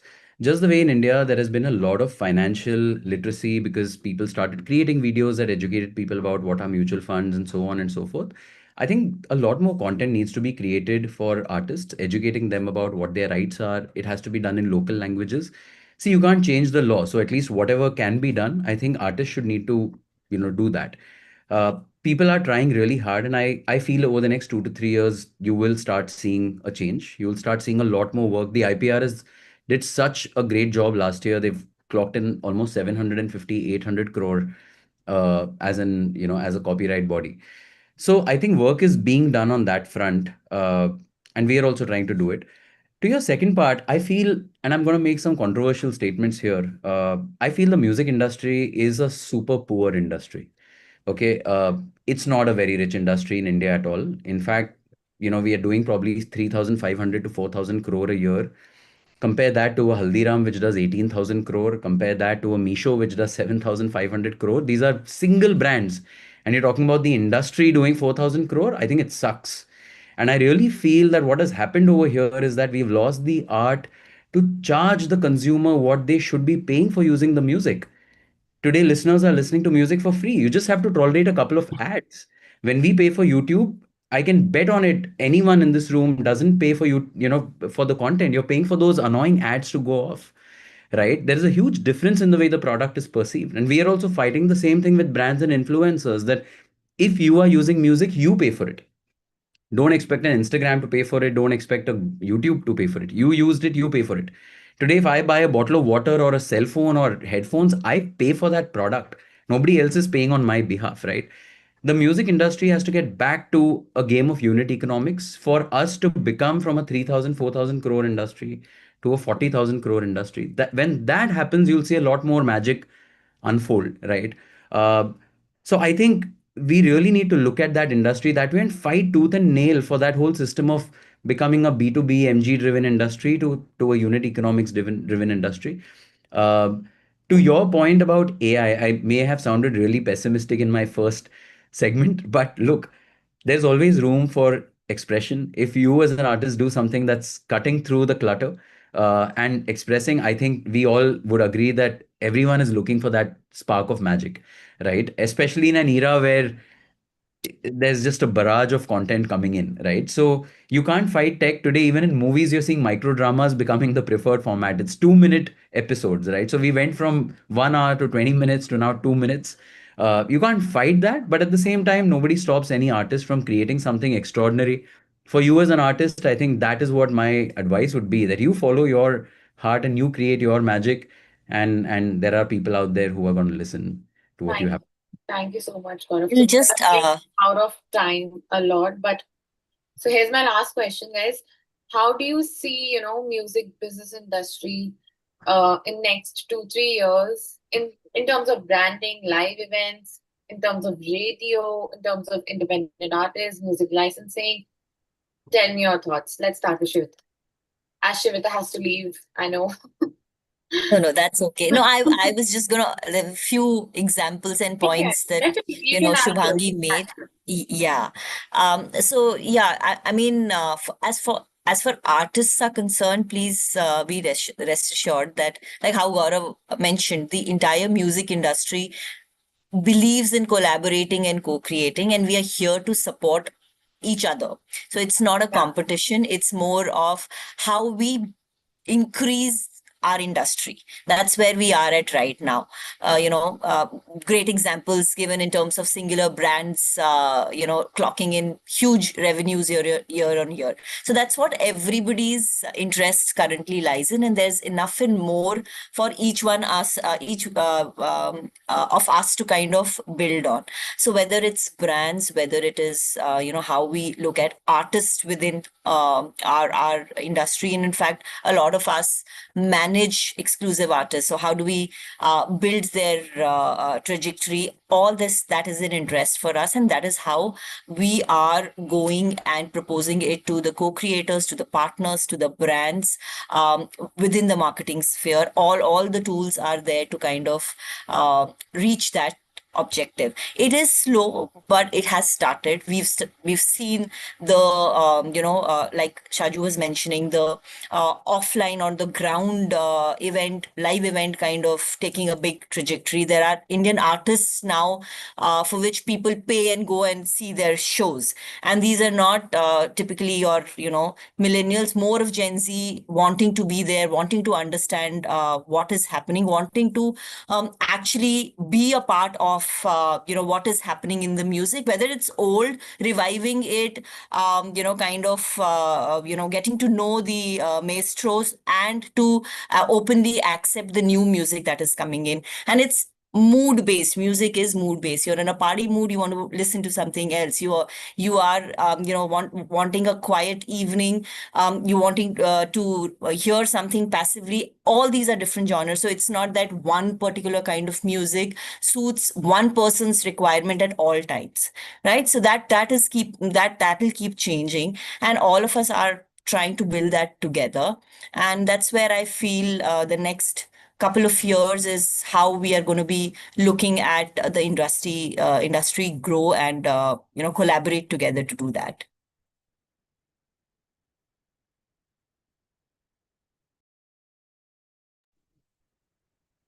Yes, that's great. Thank you, Shweta, for your thoughts. Shaju, would you like to add? Yeah, so continuing from what I said previously, and thank you, Shweta, to bringing that point out, right? In the live business, we are pretty much some form of the last mile, right, of the consumption. I mean, there is a fan base created, the audience has consumed it, if you want to see the artist live and enjoy that experience. And in some form, it could also be the trigger to the next mile, right? That they want to now see what more is coming out, which new artists. And for the next year, 2 years, and hopefully decades ahead, it's still a sunrise landscape right now. It's still a green field of consumption of music in India. For every new artist, whether it's an Anu Jain's and the new independent artists coming, there's also the Lucky Alis, and for sake, a Honey Singh and a Himesh Reshammiya is back on the touring business, right? So I think it's a great opportunity for all artists to be there, to let their music and their talent be consumed by the live audience. In fact, I'm not going to be surprised if we see music being consumed from a Michael Jackson's live concert coming alive through maybe AI and tech and holographic, to even a Lata Mangeshkar and a Kishore Kumar. I really want to wait for that day soon, and I'm hoping to do that as well in some form where we can have that being experienced by a newer audience. I know of my colleagues who are 21 and 22-year-olds who listen to Kishore Kumar and Lata Mangeshkar, and they've not heard that. I was privileged to be part of the Michael Jackson concert, and I have the Gen Z who really say, I wish we could have seen him live someday. So yeah, never say never. I think it's still great opportunities lined up, using the live, the truest form of music being created, and letting tech come in together and co-create, like what all of us have been saying here. I think it's great times ahead for all of us.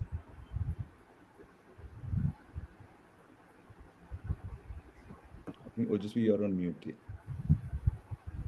Hello, I'm audible. Yes. Thank you so much, Shaju, for your such an insightful talk. A very happy World Music Day. So, Gaurav, what you like to say? Yeah, I think Shweta and Shaju have already said it, but I feel the next few years will be very exciting for the music business. I feel that the usage of music on digital is going to skyrocket in the next few years. It'll probably grow by 10x or even 20x as more and more content gets created. That'll also lead to a lot more awareness of how to utilize our rights. I've seen labels move from this is not possible to hey, let's do this and how can we help. So I think that's going to happen, and the industry is going to be a lot more united, a lot more aware. I am very, very optimistic about the live business being probably one of the biggest growth areas. I think it's already shooting dramatically up. So Shaju, you're in pretty much the most one of the most exciting spaces. But also there'll be a lot of brands latching onto the music, pop culture space, and there'll be a lot of collaboration happening. On that note, I've sent LinkedIn requests to all of connect requests to all of you. Also, a lot of co-creation will happen. And finally, just to summarize my points. There'll be a lot of tech and enhancements, and AI will become center stage in everything, but it'll never replace that spark of magic or that truthful artistry which we are all hoping keeps coming every now and then. Yeah, thank you so much. A very happy World Music Day. Shubhangi, what would you like to add to? I just like to say that, you spoke about collaboration, so I think that's the way forward. And yeah, I did say a lot of stuff because that's what a lot of musicians feel, artists. Yeah. And I thought I have this space, so let me sort of communicate that. And thank you for your responses. And I think collaboration and communication and creation of the great music Gaurav is talking about. Absolutely. I think that's the way forward. And yeah, happy World Very Music happy Day. World. Thank you so much. Thank you so much, Shubhangi. Anurita.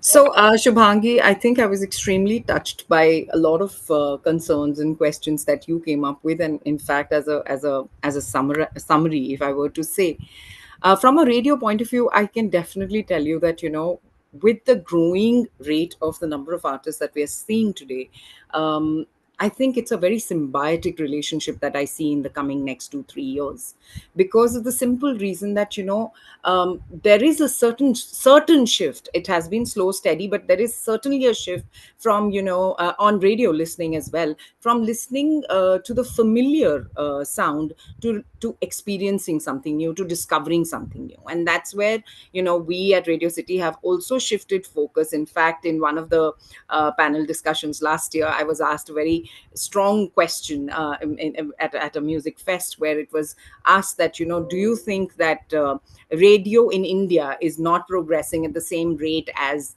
the rest of the world, purely because we relied too heavily on Bollywood? And I think the answer is yes, because we haven't really crossed over and actually picked up a lot of artists who have a lot of good stuff to offer and a lot of experiences to give us. There has been that lacuna which probably needs to be filled today, and therefore we moved. And in fact, our stress completely and continuously is on the freedom or the indie space completely. And it's moving its core swiftly, the listenership and the content. And therefore I see the coming years to be very, very exciting, in association with tech, in association with AI. uh, Artists coming through have a much quicker insight into the industry via the radio gate as well. And yes, concerts and alliances are absolutely cool, and we are also looking at a lot of alliances with a lot of young artists who are very, very promising. They don't need to be Anuv Jains.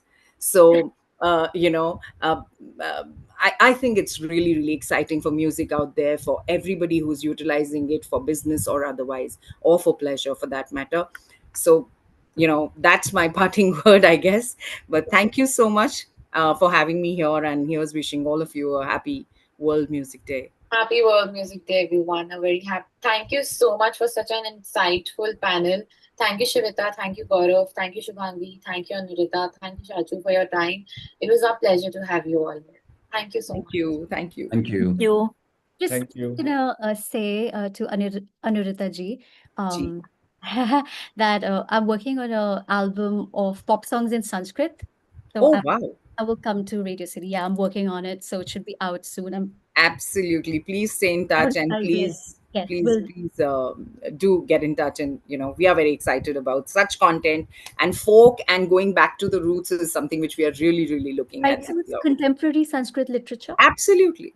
And it's got like a pop and a world And music sound, and it's got a lot of songs and peace. And, I just, again, we can create change, right? So absolutely. Thank you so much. We will definitely catch up. Please do come.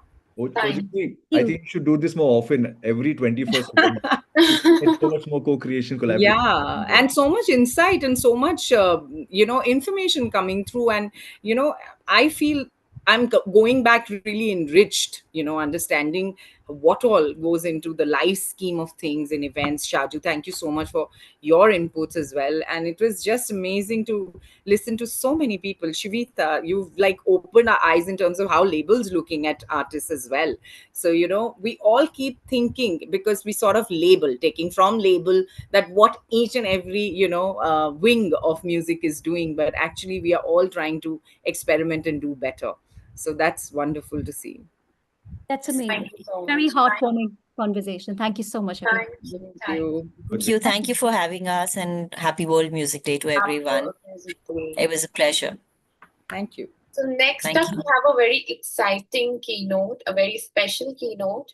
So I welcome Devraj sir. Are you there? Yeah. So I welcome Mr. Devraj Sanyal, who is the Chairman and CEO of Universal Music India and South Asia and SVP Strategy EMEA, driving the region's dynamic evolution in music, entertainment, and culture. A visionary leader, he champions artist-first innovation, monetization, and the rise of India as a global music powerhouse. I welcome you here today, sir, and a very happy World Music Day. Hi. Thanks for having me. I can see a lot of my friends on this screen. I know a lot of them. Hi, Hamza. Hi, Shaju. What's going on, man? Hi, Rajiv. Hey, boss is here. Rajiv Raja is here. Holy crap. I should stand up. Hey, boss. I was late, but I heard the last panel. Yeah, it's amazing, man. It's even good. Even Gaurav is here somewhere. It's incredible, I think, and I think my keynote is really about that, right? It's the coming together. It's the coming together. Yeah, it's the coming together of many of these things that we're trying to do, to make some bloody sense of where this industry is going to go. I mean, the fact that we're number 15 in the world and we're, straggling at, sub 400 million euros a market is shameful. Absolutely shameful. I mean, there is no reason for it. And Shivita, your boss, and all the other bosses on the planet are like desperately getting together to make some sense out of this. And the reason I said okay, of course, apart from the fact that I can't say no to Anurag and Ojasvi, also that it's one more opportunity to really talk about the fact that while we're all discussing the good things about AI and live and all the wonderful things that are on the fringe and how we're going to work together and all of that, the absolute singular truth is that if the Indian consumer doesn't pay for the services and the music, there is absolutely no hope of our industry going anywhere. That is absolutely the bottom line, and unfortunately that's the real truth. Because with every passing year, as we get more adventurous, as we spend more money acquiring content, as we get more adventurous and buy Bollywood film soundtracks, and people like us do superstars like Anuv and AP, and I heard many of those names, and Badshah and everyone else, the numbers go up. If the revenues don't go up alongside, it directly affects the entire ecosystem. It affects the artist, it affects everyone, right? So I think one of the most important points in the world right now, as far as we're concerned, and I'm privileged to sort of, with a bunch of industry leaders, lead that charge, especially with my very learned colleagues in the government, is to figure out how, I mean, literally, I have one singular agenda: how to make India move towards a paid ecosystem. There is nothing else that we need to do, because to Shaju's point and his world, you can't go and watch Ed Sheeran or Taylor Swift or AP Dillon or anyone for free, unless you know Shaju and know Deepak, or they're giving you a complimentary pass, which also the bastards don't these days. I mean, thank God. But there's no way to get anything left for free. You can't use free internet. You can't buy anything free. You can't buy a cell phone free. You can't buy, I mean, if the world of subscription is existing in everything that exists in the world, there is just no way for music, which is the fuel of the economy. Without music, there is no life. Without music, in this case, in this conversation, there is no AI. Without music, there are no labels. Without music, there's no publishing. Without music and artists, there is no Rajiv Raja. So without music, there is no Hamza in his old avatar, his current avatar, and is going to be avatar. As a drummer, as a brand guy, and as a music entrepreneur, there is just no way. Without music, there is no Anurita and radio. Without music, there is no Shlokas and Shubhangi. I mean, anyone and everyone who's on this panel and the many thousand people watching us outside is that it's no longer cool to be a free ecosystem. And I wanted to use this platform to sort of, tell everyone that the beginning of the path to why we need to go paid and why it is absolutely the most critical thing more than anything else is this, right? So, I mean, what I'm aiming to cover and, hopefully spark a debate and a discussion with all our like-minded colleagues in the industry here and everyone outside is to figure out this exact point. How do we go paid? And if you're as old as me and you have as much gray hair as I did and you started in the industry as I did, probably only Rajiv and I have equal amounts of white hair. But the ad-funded age was the beginning, right? We all started 10, 12 years ago when first came Savan and then came a slew of other people and Indian services, and then came the big fat Spotify, and on the other side, YouTube was always there. And as we were growing, it was basically done on three things: inexpensive mobile data.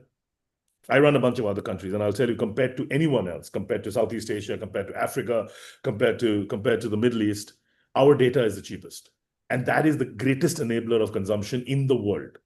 Even for linear worldwide pipes like radio, which are now all over a period of time, and certainly in the next 5 or 10 years will completely move online. Without the data pipe, you can't do anything, right? So cheap data, very, very, very high smartphone penetration. Apart from people who travel in a car, no one's turning the radio dial anymore. Everyone's listening on their phones, and a very, very large consumer appetite for video and audio content in India.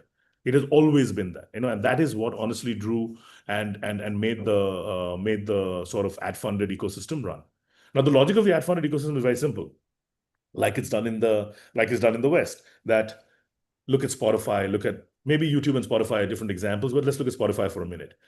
The logic is get as many people to experience the free product. And then there's something called the funnel. And the people who go through the funnel are the ones who convert to paid. So Spotify's global funnel conversion rate, I don't know what the current one is, but till a few years ago, it used to be 25%. So for every 100 people that sampled the free product and played with it and used it and whatever, what came out of the bottom was 25 users were paying $9.99 and now $11.99 to consume absolutely ad-free. To Gaurav's point, not just ad-free, but everything free, pure music, algorithmically placed the way you were listening, basis your ability and your understanding and your need and your friends' recommendations and so on and so forth, right? So what it did in those days, and we were happy with this whole ad-funded economy, was that it was killing piracy. Because if you go back and, everyone on this panel is, in their late 30s, early 40s or 50s, like some of us are, we all remember the peer-to-peer stripping. We were stripping, and the LimeWires and the Napsters were, absolutely the only way to share. And I don't even remember so much of this, those fake 20 rupee CDs. I think we bypassed that entire generation. And I mean, for a few of us, who used to take buses and all to work, if we crossed Churchgate Station, there were these two guys, Mohammed Bhai and I forget the other guy's name, who would sit with one big chaddar with like a mountain of fake CDs. Xerox cover, black and white Xerox cover in the front, and ripped CDs which were done. And then as they progressed, the Xerox covers became color, and then the inside CDs remained, right? So, but I think we bypassed that era of the $20 CD and went straight to stream ripping and site loading. I don't know if any of you remember. If you went to a mobile recharge store, you could get a pen drive, 50 songs, 100 songs, 1,000 songs for $500. Now we crossed all of that and went straight into free streaming. Now what it did was it madly increased the number of people experiencing music for a first time in a curated, hyper-curated way, in reasonably decent quality sort of ability. But here is where the next decade comes in, and now we're discussing, again, going back to Gaurav's point, how do we go from that, few thousand crores to the 30, 40,000 crores that actually we should be, because those are the numbers of people. So if you just do like to like with America and India, you'll realize that the number of people listening to music are fairly the same. They're in the hundreds of millions. The problem is the monetization. Yeah. Today, any whether it's a video service, whether it's an audio service, for a per stream rate, the ratio is anywhere between 5x and 16x. So audio streaming will get paid 5 times what we get paid in India. Video services could range anywhere between 0 and 16. Now, if the label pools are getting paid that kind of money, and once you filter it down to artist and royalty and everything else, everyone gets hammered when the input number is low. So unstable revenue streams. You don't know where the hell it's coming from, right? And let's face it, some players will be quite happy, who are successful in the advertising game, will be quite happy to never actually go paid and stay in the ad funded ecosystem. And the ones who are desperately, who need to go paid, as in the audio streaming buggers especially, will have to up their game in audio streaming. But the truth of the matter is that they're 10 years late. They've come here 10 years after video game, right? You can't fight with the big giants, in some parts of the US. It's very, very difficult. In terms of, if you don't have big checks, content innovation, how much are you going to do? I mean, Gaurav is a prime example. Will tell you what he does with Hooper. How much can you do if the pipeline is shorter and smaller than it needs to be? They're all looking for a bigger payday. And the biggest problem is that what low ARPU, which is average revenue per user, which is our curse in our country, what it does is it feeds the entire value chain. Rajiv Raja will get paid less. So Rajiv's music in America will earn him 5 times the money that it does in India. The same song will earn him 4 times the money in Europe than it will in India. And how bizarre is that? To an Indian sitting in London will pay more than an Indian sitting in India. How? It just makes no sense, right? Now, here is something that I covered, and it became a huge conversation for a lot of people, was this China case study, right? So, most of you know Tasim, and we had this very big fat, his music podcast, and we had the whole conversation about paid ecosystem and blah, blah, blah. Anyway, use case is China. What is China? I remember sitting with my Chinese chairman CEO exactly 14 years ago, okay? Because I start my 15th year one of these days, today, tomorrow types in Universal. I've really been around a long time. And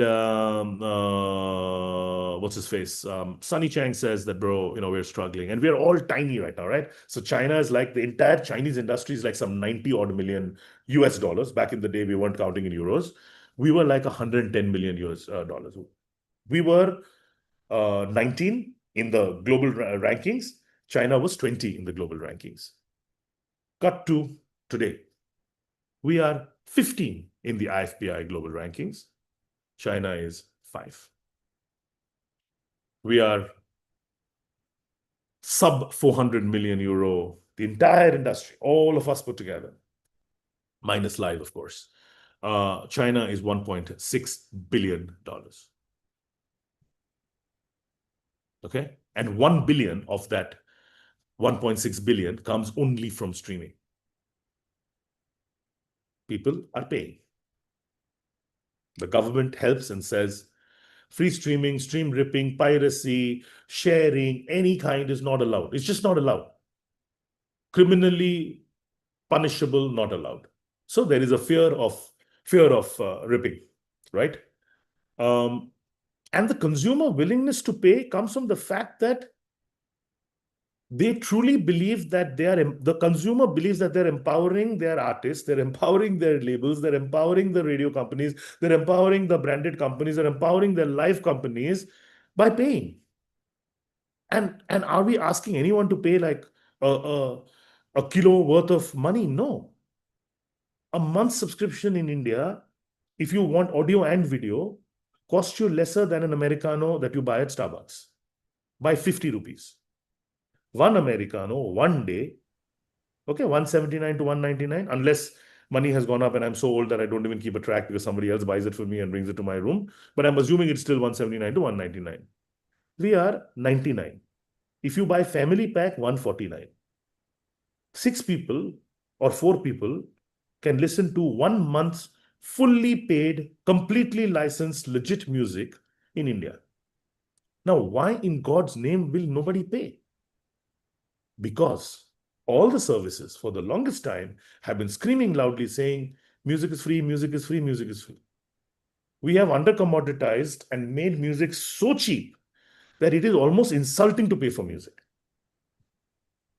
You ask people who are privileged, people who've got credit card access, people who are incredibly wealthy or in the top echelon of our society. They just think it's so inconvenient. Why the hell do we pay for music? Music is free.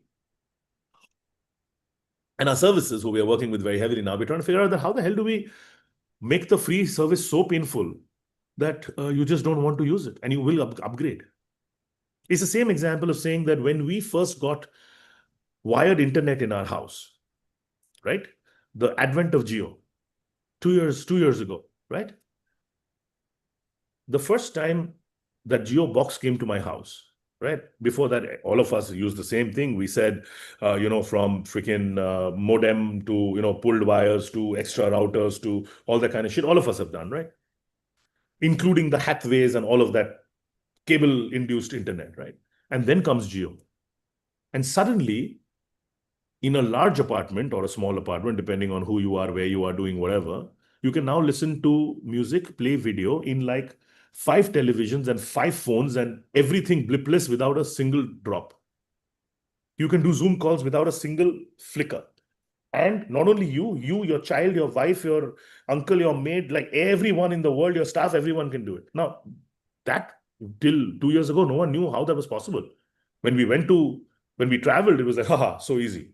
The world operated in a mental 6G. In India, we were like struggling between thinking that we were 3.5G when we were actually 2.5G, right? Now you're used to that shit. Now I say, sorry, boss, ho gaya tera ek saal, free is done. Now you have to pay a little bit of money. And Jio's bottom tier was like some 200 odd bucks. I had the titanium tier, which was 1,200 rupees. Now, literally, there's no difference between the 600 and the 1,200. But I know the numbers, a ton of people paying the 1,200, the 600, the 400, the 700, because it became such a habit that you couldn't do without it.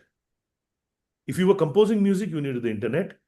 If you were talking to 1,000 people, you needed the internet. If you were working, you needed the internet. If your kids were going to school, they needed the internet. You need the freaking internet for everything. If you're banking, you need the internet. If you're doing microtransactions, you need the internet. What the hell are you going to do without it? Now, suddenly you have to pay for it. Are you going to say, no, I will not pay for it? So you'll say, okay, I'll pay the lowest. I don't want to pay 1,200 rupees. Of course, I'll pay 200 rupees a month. But in 200 rupees also, it's fully functional. But it's 200 bucks. The logic is that once you're used to a modern day digital ability, service, anything, there is just no way to have it free. So it comes back and begets the same original question, why in God's name should music be free? And that is the challenge that we have. That is the fight that I'm fighting with all my colleagues, whether it's Saregama, Sony, Warner, Times, all of us. We're united in this fight to say that, boss, the consumer has to pay. Without the consumer paying, there is just no way this is going to happen. Now, look at another smart. So what China did is, and it's very much like India, right? I mean, I heard someone say fandom. I think Shaju or Gaurav, someone said, we're talking about fandom, right? And fans. Do you think India has a lot of fans, like hardcore fans? The answer is yes. It's got a ton of fans. Please go to an Anuv Jain concert to understand what fandom means. I swear to you, before he came to our house, I didn't even know what true fandom means. And then Ayushman, my partner, said, brother, just come one time and see what's going on. I'm a lazy bugger. I can't go to all the shows and all, but I said, I will go and see. I walked into NSCI Stadium. I saw 11,000 children, of which 10,445 or maybe 10,900 girls and 15 boys maybe, singing every single song of Anuv Jain, word for word, from the first song till the last song. That is called fandom. When he sung a particular song, a sea of women weeping, Anu, we love you. I'm like, what is going on? Fandom. Do you think fans will pay money to watch their favorite artist? The answer is yes. Do you think fans will not want to screw their artist over? 100%. Do you think fans can be educated enough to tell them that, Baba, the artist cannot get paid directly? They have to come through the the labels, publisher, platform structure to ultimately get paid. So please let's, pay 99 rupees a month to, enable the entire ecosystem. 100% they will. And that is God's truth. So this fandom thing, these Korean buggers used it like strategic cultural investment. And suddenly the government came and said, boss, we are now going to take our export because we have nothing else to bloody export. We'll just make Korean shit sexy. I don't know if you know Korean food, but bibimbap is not sexy. It's gucky rice with something, right? That's not sexy. You can't export that shit. So let's export their damn culture. Suddenly came bloody K-dramas. I mean, who the hell is crash landing into you? But everyone I know, my wife and all their friends are now suddenly talking about crash landing about you. And I feel like a fool because I have no idea what the hell that means. But there is a sea of people watching this crap.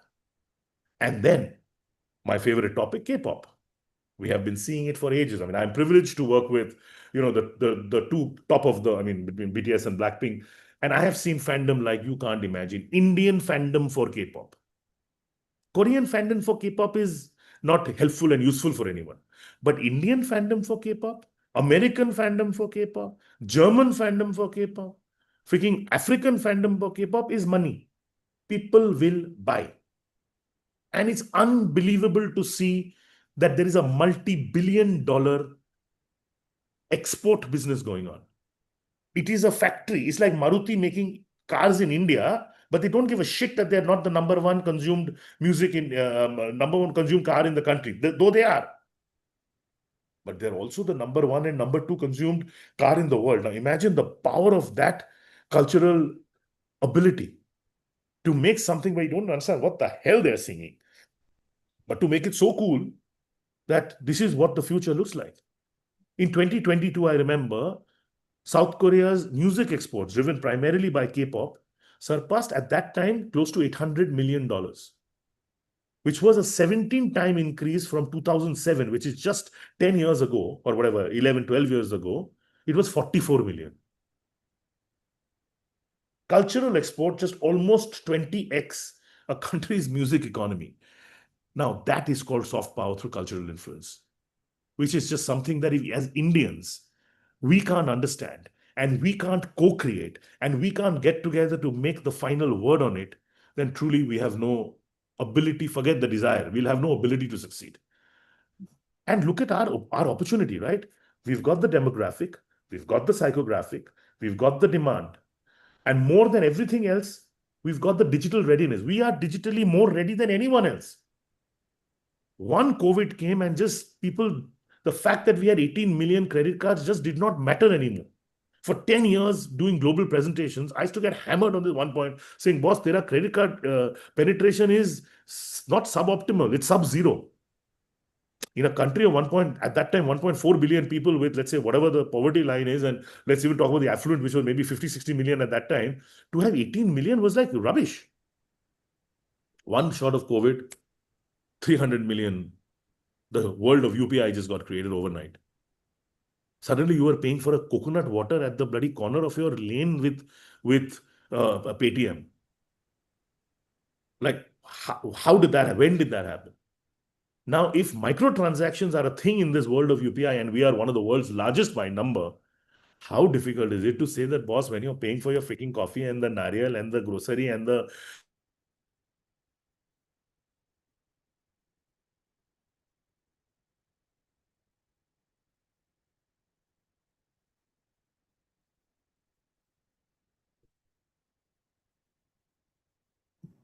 I think he's frozen, no? Yeah. all and everyone watched. Sorry? You're back. You were frozen. Oh Christ, just when I was talking about my super sexy geo connection, bro, what the hell? Someone heard it and said, let's screw with Devraj. No. I don't know where I got cut off, but I was saying that in terms of cultural exports, right? We are working very strongly with the government, especially our Honorable Prime Minister. One huge agenda that he has is to make India the number one cultural, and culture comes in 2 or 3 pieces, right? Consumption-wise, the maximum, because they are being created the maximum by number, and as a result being consumed by number. But the problem is that the monetization, if it does not, so for every creator who's creating stuff, if somebody is not getting paid, then it doesn't help the creator and doesn't help the platform. Just use again use Hooper as an example. Gaurav's built this incredible business, right? I'm on it a lot and I know exactly what's going on. I think it's a fantastic business. But the truth of the matter is the creators who are creating it, if Gaurav doesn't get paid on the top and it doesn't flow through to the creators, how will the creators make more? A, how will the creators make more? And hence, how will consumption go up? How will the creators make better? Because you need more money. So they can't. Better mal will get consumed more. So it's a cyclical cluster, whatever the word is, of our inability to complete the cycle, right? So if we are digitally ready, then the strategic ways to come to a honestly, truly paid first streaming ecosystem in India is simple. I think artists will drive it. If the artists believe that, boss, I am a valuable guy. If Rajiv Raja says that, boss, the stuff that I make,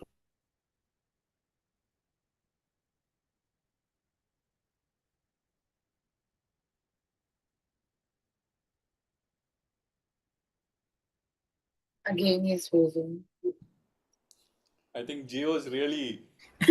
They heard them. Who heard them? Who heard them? Shivangi is nodding her head very vociferously, saying, yes, I would love to get paid, and as is Rajiv. And everyone will, right? So artists have to amplify our campaigns, government campaigns. They have to be able to be the ones in the driving seat who are actually driving cultural change.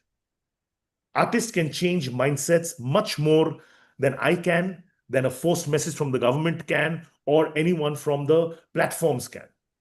Anurita can scream her head off saying, I'm radio, pay me, pay me, pay me. It means nothing. The consumer has to understand and take note from who they believe. But see, we are all at the end of the day, whether we are a creator collective or we're a platform, the point is we all come from that one side of it, right? But the artists who control the narrative, who control the fandom, who control what they're putting out to grow their fandom, when they tell their fans, and it's exactly the China or the Korea example. Someone raise their hand and say, boys and girls, I'm going to be sexy. You're going to love me. You're going to pay for me. And the whole world sat up and listened.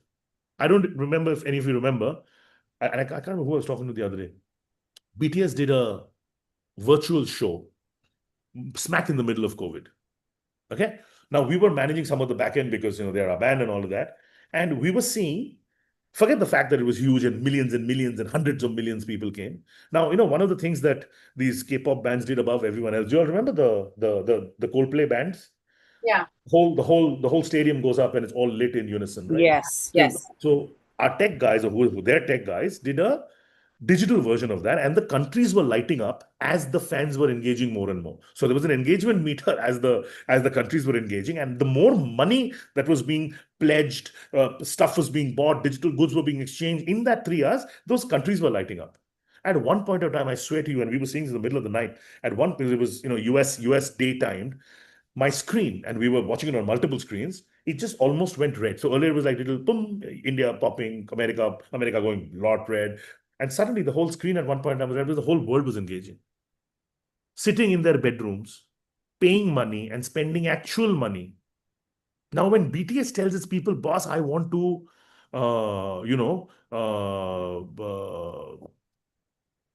get my people to pay, it'll be a war if you don't win. It's not possible for those people not to listen. In the middle, again, going back to the BTS and Blackpink example, talking about paid. The real fans in India are like the Chinese and the Japanese fans. They want to buy the CD. One CD for opening and touching, another CD with the plastic, not even digital, CD, physical CD and vinyl and shit like that. And they were paying like 30, 40, 50, 60, $100 on something called Weavers because there was no other way to buy it. And they're like, bro, why can't you do it in India? So we kept on saying transfer pricing, all sorts of government technological export-import issues that we were having. And one of the kids from here who controls a very, very, very large K-pop fan population sparked off a debate on Twitter. And one of the management guys or one of the guys from somebody got tagged and somebody reposted or something. That thread went on for 1 month and it had more than 10 million interactions on that Twitter thread. I was like, everyone knows I'm on social media and I'm quite prevalently there. But I've never had 10 million and 20. And this is about 3 or 4 years ago when people weren't even like going crazy, right? That is fandom. When they want to pay for their artist, they will pay. There is no question. So artist is one.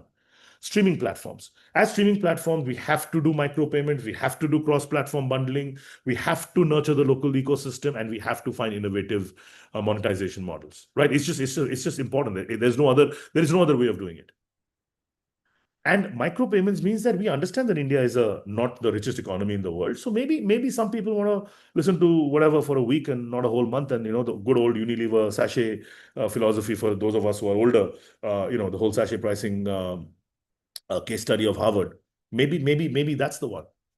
And most important is government and industry bodies, policy incentives, public awareness, strengthening IP positioning. If the government convinces the artist that they are protecting the artist's intellectual property, all the policy incentives and the public awareness campaigns will tell everyone that, boss, no one is saying we don't need an ad-funded business. We do need an ad-funded business. We want more and more people to consume. We want more and more people to, sample. But it is not free sampling forever.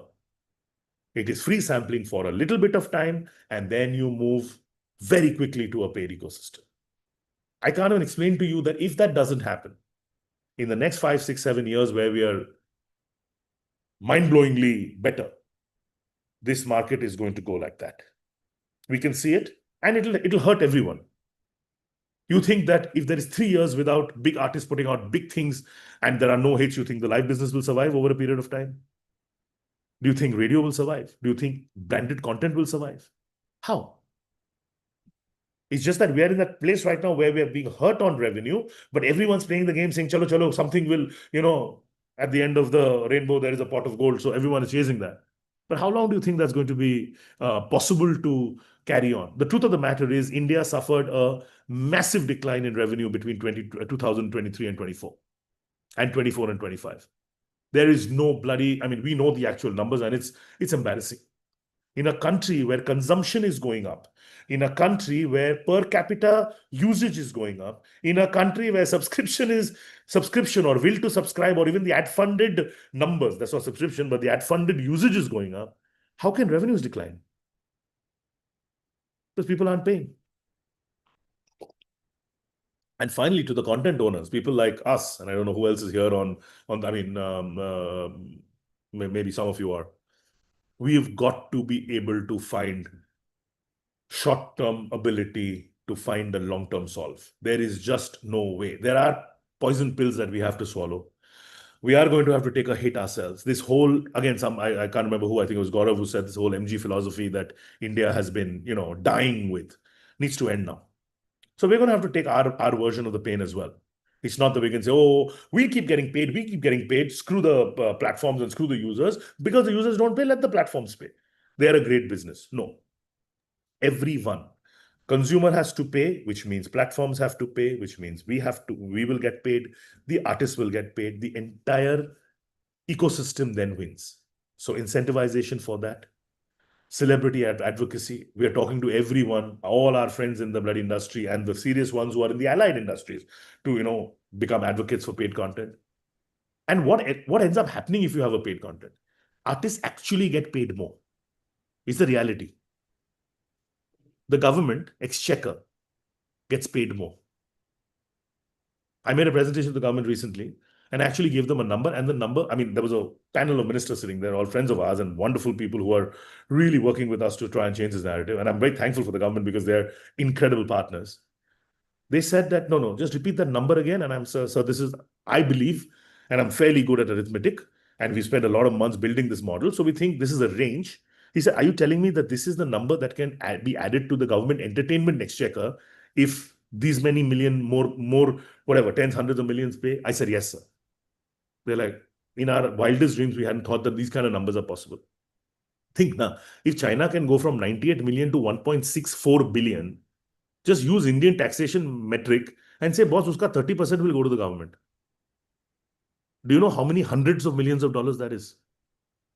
So if the government gets paid, they are more incentivized to help the creators, which already is happening, by the way.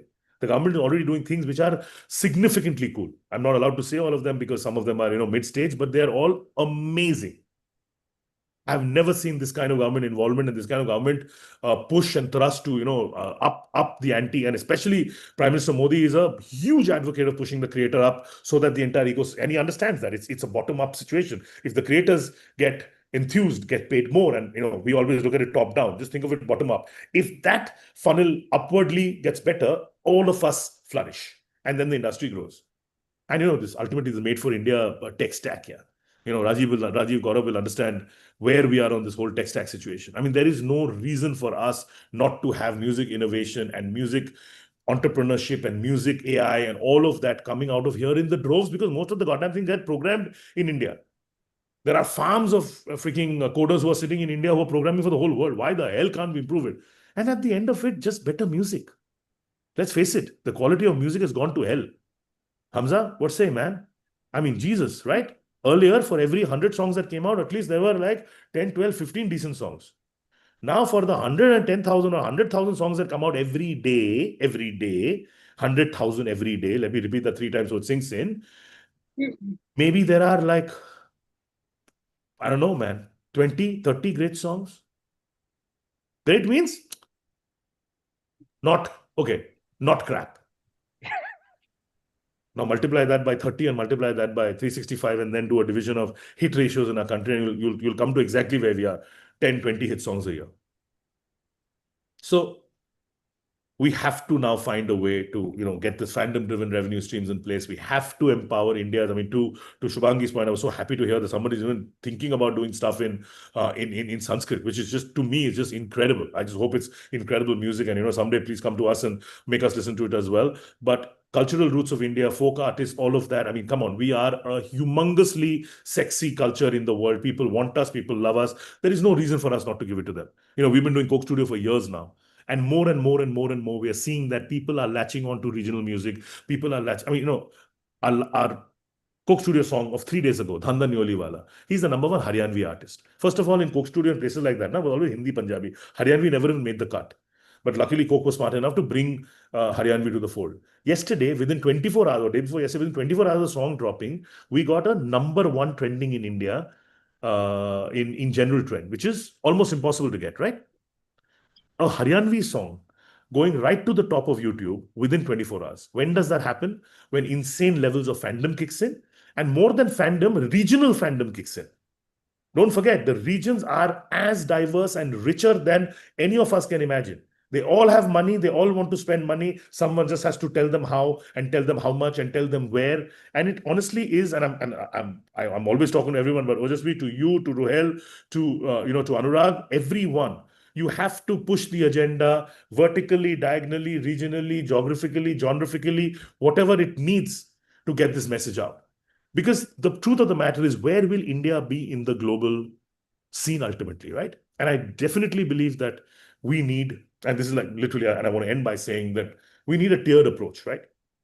There is 100 million affluent in India today. That 100 million, each one of those 100 million should be paying for their music. Not one of those people should ever have free music. There should be like a, fingerprinting saying, oh shit, you earn so much money, you want free music? Bugger off, we'll not give it to you. I hope that happens. Some gotta invent some tech, bro. The minute you're like CTC is above, so cancel. To the next 600-700 million, sure. Come, try, sample. But you all have money here. Don't cheat the artists. Don't cheat the platforms. Music is not some free commodity. It is the pain, labor, and hard work of lots of people and creators and technology and platforms and a bunch of people coming together. So please, for God's sake, pay.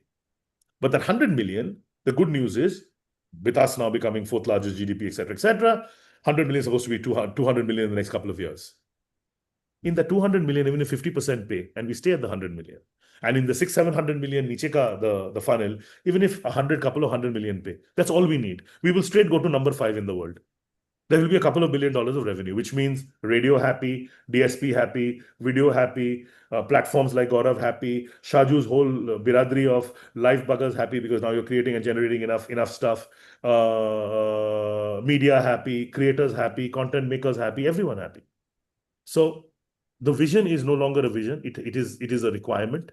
It is no longer an ask. We must do it. And, honestly, while I wish you all and everyone watching an incredible World Music Day, it is my humble request to each one of you, if any of you have free accounts, which I'm sure a lot of you do, at the end of this day today, please, on World Music Day, go get yourself a paid account.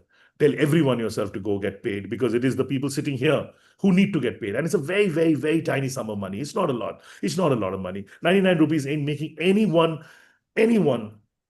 poor, right? Sacrifice your coffee one day. Imagine by one day not drinking your freaking Americano, if 25,000 artists benefit, God will give you blessing. He will say, very good. Do like that. Be like that. Love music. Love your artist. Love your creative system. Thank you very much. Ojasvi, Anurag, Rohel, thank you for having me. I obviously overshot timing because I have no concept of it, but I just thought this is an important thing to tell everyone and for everyone to hear. So thank you, and thank you for having me. Thank you so much, Devraj sir, for conveying such hard truths, but the facts. A very happy World Music Day, and thank you so much for your time. It was a pleasure to have you here today. Thank you. Salute. Cheers, guys. Cheers. So next up, we have our final and the closing keynote by Hamza Kazi, music brand consultant, and he will be speaking on the topic of future of music and the importance of branding and some closing words from his end. Over to you, Hamza. Hi.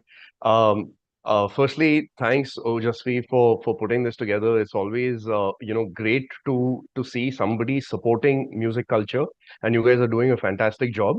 A happy World Music Day to you and everyone else on the panel. Firstly, if there is some way that you can get what Devraj has just said and stream it to every educated person in the country, like, you just have to figure that out. Trust me, it will make a huge difference, because everything he has said is so sensible and it's so simple. It doesn't cost you a lot to be a fan, but what he's trying to say is that the consumers don't realize that they are actually not really supporting an artist by just streaming music for free. If they just go and pay 99 rupees a month, it's going to make a world of a difference. I don't think they know that. And if you can get this piece of information out there to people, I think it will really definitely benefit the overall music ecosystem. Okay, on to one last thing. Rajiv, the stuff that you showed in the morning was incredible. Sorry, I have been plagiarizing your term. I've been using mogos in my brand and music presentations. I didn't know it was coined by you. But I've used actually a lot of your examples with giving due credit. But it's fantastic stuff that you're doing, especially with that whole MasterCard campaign. Next level. Okay, so I'd like to quickly move on to what I wanted to talk about. Funnily enough, most of it has already been covered by multiple people, so I'll just kind of summarize it. I just wanted to do a quick recap of music in the last 1 year with Diljit, at Coachella, then his Levi's campaign, Anuv Jain and Pratik Kuhad doing sold out tours, Karan Aujla's Sony deal for headphones, and the Patron deal that my ex agency sort of locked. Hanuman Kind doing stuff with Liverpool, Big Dogs blowing up globally, and then performing at Coachella. This band called Bloodywood. I don't know if many people know of this band. You should check it out. They just did a 25 city tour of Europe with one of my friends' bands, which is Demonic Resurrection. They sold out venues between 800 to 3,000 capacity, right? And this is like metal music coming from India. They're currently on tour in the US on a 35-date tour with Baby Metal, an Indian band that's writing music from India, touring the US. And this is not like a random show. This is with Baby Metal. That then Junita Gandhi's foray into independent music. She's been putting out a lot of stuff, which I'm so glad that she's getting to do that, because back when I used to play in a band in like 2014, that's one of the things that I used to tell her, that you're so fantastic. You have the most gifted voice and the talent, and you're not creating music, but obviously it took her a while, but now she's doing that and she's killing it. Arman doing stuff with, Callum Scott. That's one of my favorite songs of all time. And Arijit and Ed Sheeran, like, these are some of the radical things that have happened in music in the last 1 year. which people would have never dreamed of. I mean, I come from the system where back in like 2002, there used to be this term called as OC. OC was basically when bands used to compete for college competitions. Rajiv, I'm sure you'll know of this. There was an original composition. So some college festivals used to compulsorily make you play one original composition, and some colleges would be like no OCs.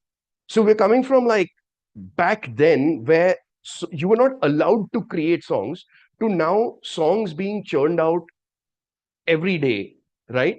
um it is crazy. But that said, the attention spans of the general population is also plummeting. Now you have, I mean, my band still makes songs which are like 11 minutes long. It doesn't matter if the general population doesn't listen to them, as long as our hardcore fans listen to them and my idols listen to them and dig them. That's a separate kind of art. But what I'd like to touch upon is that the future of music in India is at a very, very interesting transitionary phase. And there are just a few points that I'd like to sort of go over, and bring to light that there is some work that needs to be done. There's some amount of thinking that needs to be done in order to scale and scale globally. So the next 5 years, I feel, are going to be very interesting. We are going to have a lot of indie music that is going to come up. Obviously, big labels like Universal and Sony are going to then start backing artists that are putting in the work, right? Because there is only so much that you can do as an independent artist. Beyond that, if you do need to break out, you need to scale, and then you have the support system that labels and platforms will sort of provide. One interesting thing that's going to happen is that the cost of song production is actually going to go down. Now, it's a very touchy topic. Okay, AI and music. As a musician, it's crazy because I've been working on some AI tools and it is nuts. That said, however, I just recently played live drums on the Diljit and Mokobara ad campaign because they didn't want AI generated music. They wanted a live drummer to perform on the track, right? Because it was a rock and roll track.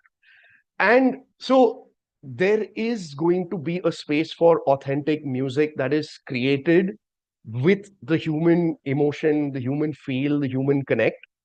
But you have to adapt with AI. It's like saying, maybe 40 years ago, you would tell somebody that there's going to be a situation where every kind of information that you could possibly think of is going to be available at your fingertips on your phone. And people will be like, no, that's not possible, because there were gatekeepers in every industry where there was limited knowledge, right? Then Google came in and destroyed everything. Destroyed, but also brought in a paradigm shift. And that is what is going to happen with AI. You have to adapt. There is no way that you can avoid it. Obviously, the what Gaurav spoke about, the cultural and the ethical aspects of the training on which AI sort of generates music, that is a whole different segment altogether. But I don't want to touch upon that. But the fact is that you have to start using AI tools in order to bring your cost of production down so that you can make more music, right? We're not saying that you just put in some few prompts, get some AI song out, and then dump it as your own. I'm not saying that. But there are so many times when I program like beats to a song and I need guitars to go along with the rhythm, but I'm not able to do that. So I have to like hum and then explain to my guitarist friends, and they'll program something and then make something which may not be what I'm sort of looking for. But here, I can just drop my beat in, give the right kind of prompts, figure out the mood, the time signatures, the kind of effects, and it will give me something. Then I can get my guitarist to jam on that and ideate from there. That is how you need to use AI in order to be collaborative, but don't just put out the first thing that comes from the system. So say for example, it's and this is a pain point of most indie artists where they cannot afford to put songs out, right? Use AI in order to bring that down, but don't shortchange other artists. If you're getting a guitarist or a drummer to play on your track, give them some money with the hopes that you will make that money back, right? Now, because of the low barrier to entry, there are going to be a lot of talents, but only the talents who are hardworking, who are honest, who have an emotional story to tell, who are going to basically put in the hard work and the grind, are the ones who are going to survive this AI wave. Marketing is not what is going to break out songs. It is only going to help discovery. Fans, okay, are what is are basically going to break out songs. If you're if you spend on marketing, your song gets discovered and you build fans from there, and they tell their friends. That is how songs are going to get broken out.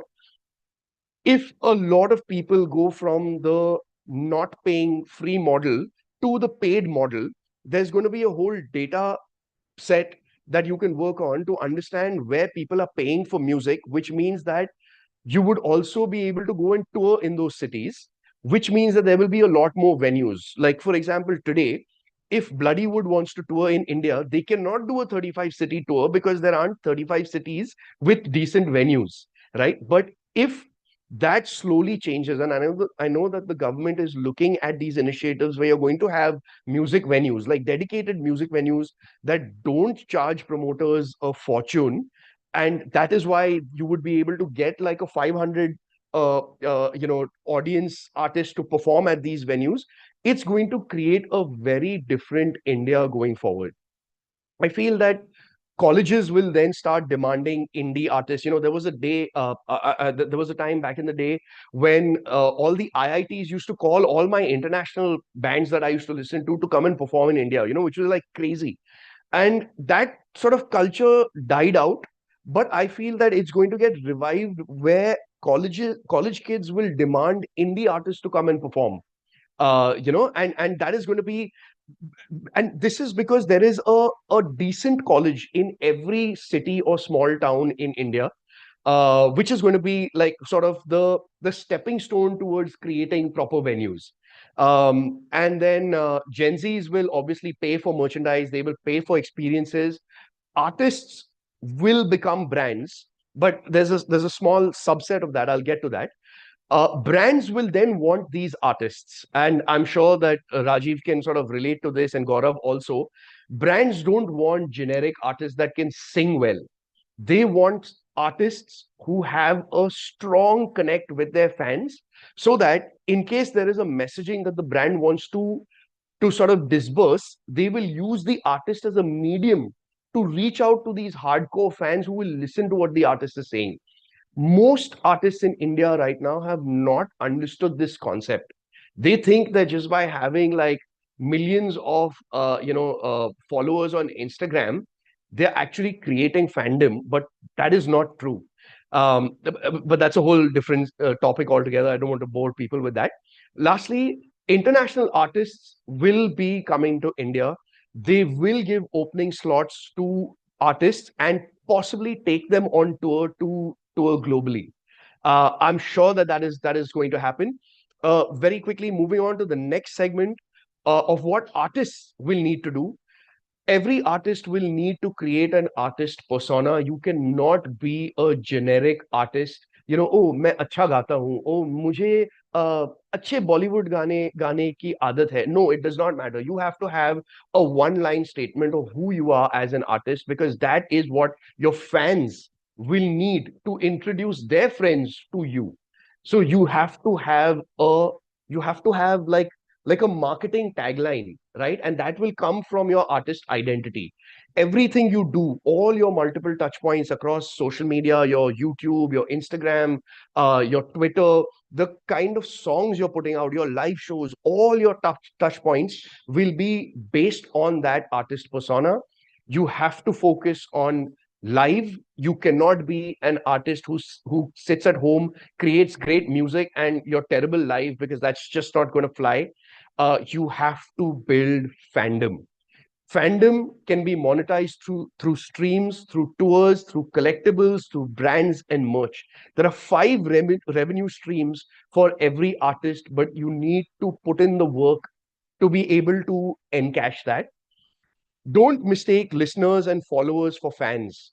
Fans are those people who will champion your songs, who will stream your songs, who will share your songs, who will make 100 people listen to your songs, buy your merchandise. Like me, most people will probably not even know what Tool is, but I'm still championing them. Every time you see me at a public event, I'm wearing a Tool t-shirt, right?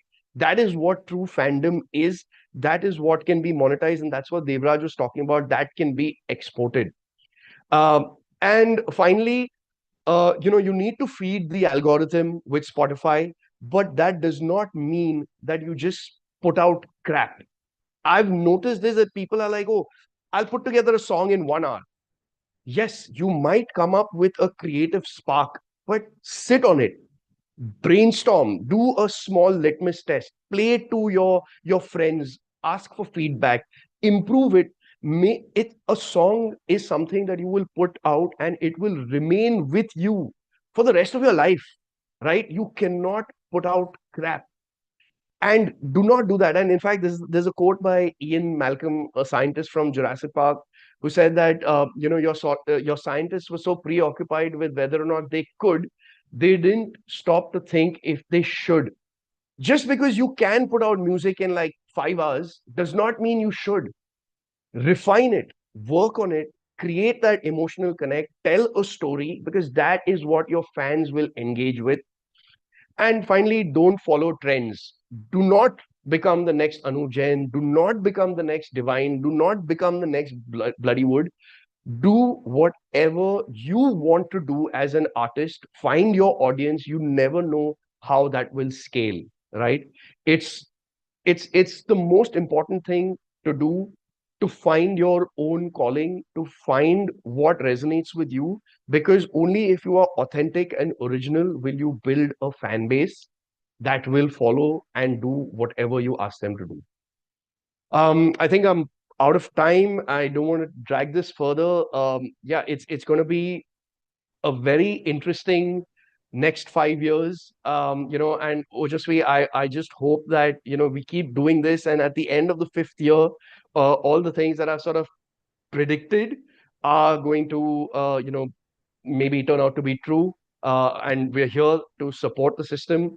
Thanks so much to everybody that's joined in, and thanks to Loudest for putting this together, and everybody else on the panel. It was great catching up. And no, we should do this physically also.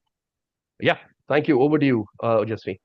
Thank you so much, Hamza, for your time. It was our pleasure to have you here. Thank you so much for such insightful closing words from your side. Thank you. Thank you. Bye-bye. Guys, this webinar really showed us that from creation to connection, music fuels the culture economy totally. I wish each and everyone a very happy World Music Day and all the best to everybody. And thank you so much for your precious time. It was our pleasure to have you here. Thank you. Bye. Thank Bye, you so everybody. much. Bye. Thank Bye. you. Bye. Thank you, everyone. Thank you so much. Thank you. See you.